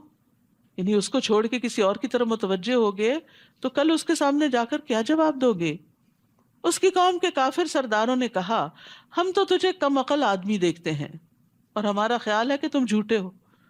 سبحان اللہ، اللہ سبحانہ تعالیٰ اپنی مخلوق میں سے بہترین لوگوں کو چنتا ہے نبوت کے لیے۔ وہ جو اللہ کی نگاہ میں اتنے اچھے، وہ لوگوں کی نگاہ میں اتنے حقیر ہو گئے کہ وہ اللہ کا پیغام ان کو پہنچا رہے ہیں۔ تو اس سے دائی کو بہت حوصلہ ملتا ہے کہ اگر اللہ کے بہترین بندوں کو لوگوں نے اس طرح کے نام دیے کہ ہم تجھے کم عقل دیکھتے ہیں، انا لنراک فی صفاہا، اور ہم آپ کو جھوٹا خیال کرتے ہیں، حالانکہ نبوت کی شرائط میں سے ایک یہ ہے کہ نبی ہمیشہ سچ بولتا ہے، صادق اور امین ہوتا ہے۔ تو پھر اگر ہمیں کوئی جھوٹا کہہ دے اور اگر ہمیں کوئی بے وقوف کہہ دے تو ہمیں مائنڈ نہیں کرنا چاہیے، کیونکہ ہم سے زیادہ اچھے لوگوں کو کہہ دیا گیا تھا، پھر بھی انہوں نے اپنا کام جاری رکھا، پھر بھی انہوں نے خیر خواہی کی، پیچھے نہیں ہٹے۔ ہود علیہ السلام نے کہا، اے میری قوم، میں نادان نہیں ہوں، بلکہ میں تو جہانوں کے رب کا رسول ہوں۔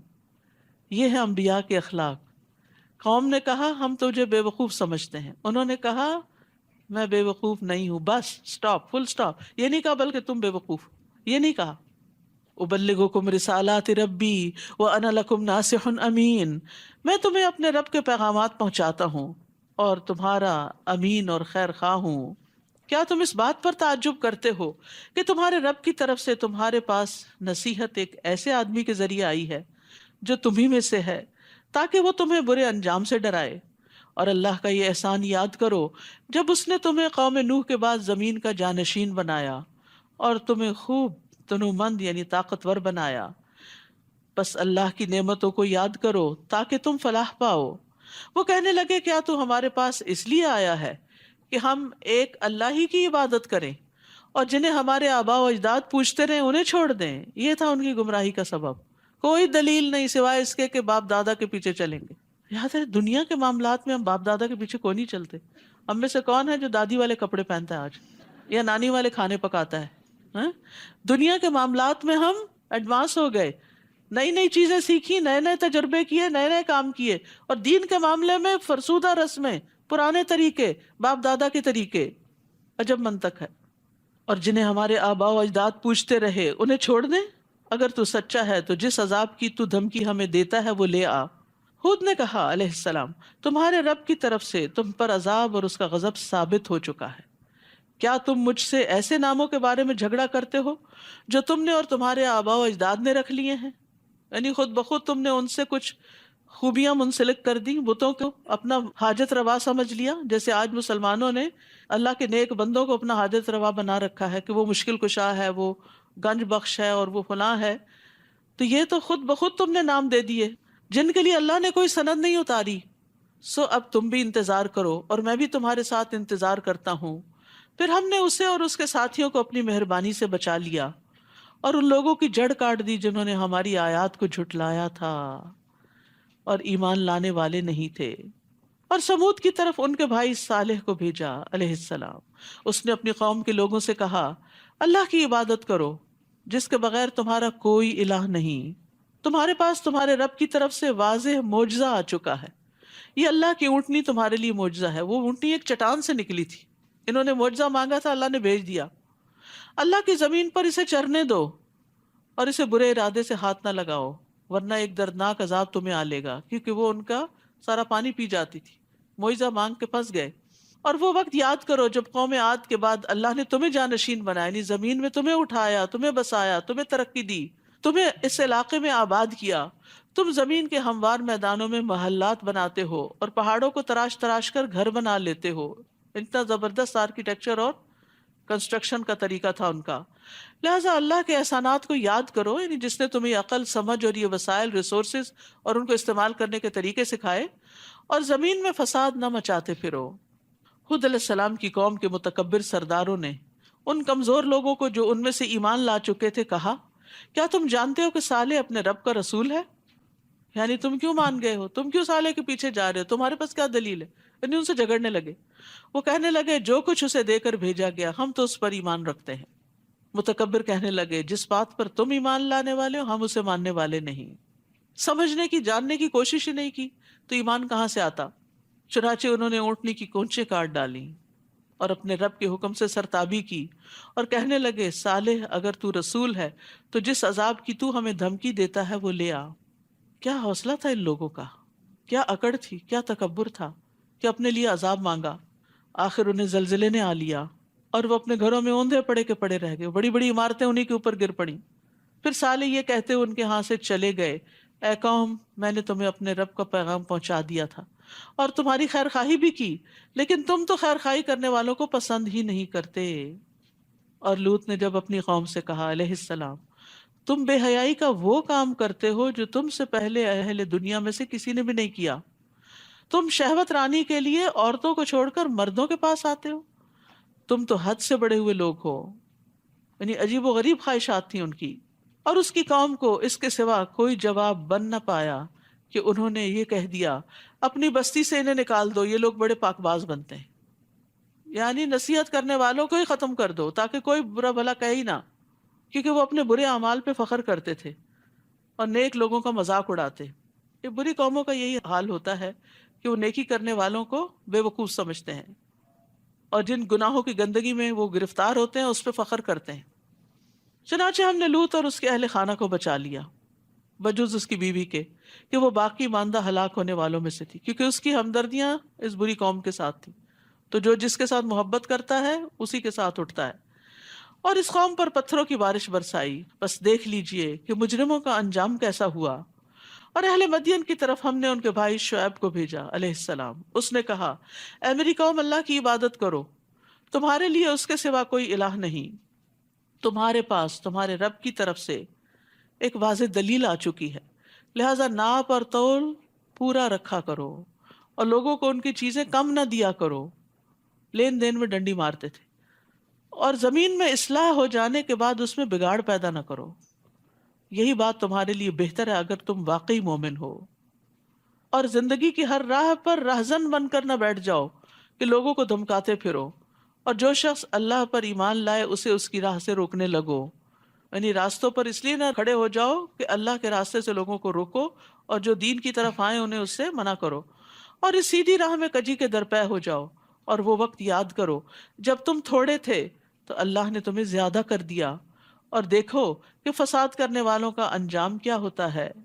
وَإِن كَانَ طَائِفَةٌ مِّنكُمْ آمَنُوا بِالَّذِي أُرْسِلْتُ بِهِ وَطَائِفَةٌ لَمْ يُؤْمِنُوا فَاصْبِرُوا حَتَّى يَحْكُمَ اللَّهُ بَيْنَنَا وَهُوَ خَيْرُ الْحَاكِمِينَ۔ اور اگر تم میں سے ایک فریق ایسا ہے کہ جو کچھ مجھے دے کر بھیجا گیا اس پر ایمان لے آیا، اور دوسرا فریق ایمان نہیں لایا، تو صبر کرو یہاں تک کہ اللہ ہمارے درمیان فیصلہ کر دے، اور وہی سب سے بہتر فیصلہ کرنے والا ہے۔ وآخر دعوانا ان الحمد للہ رب العالمین۔ سبحانک اللہم وبحمدک اشہد ان لا الہ الا انت استغفرک واتوب الیک۔ السلام علیکم ورحمۃ اللہ وبرکاتہ۔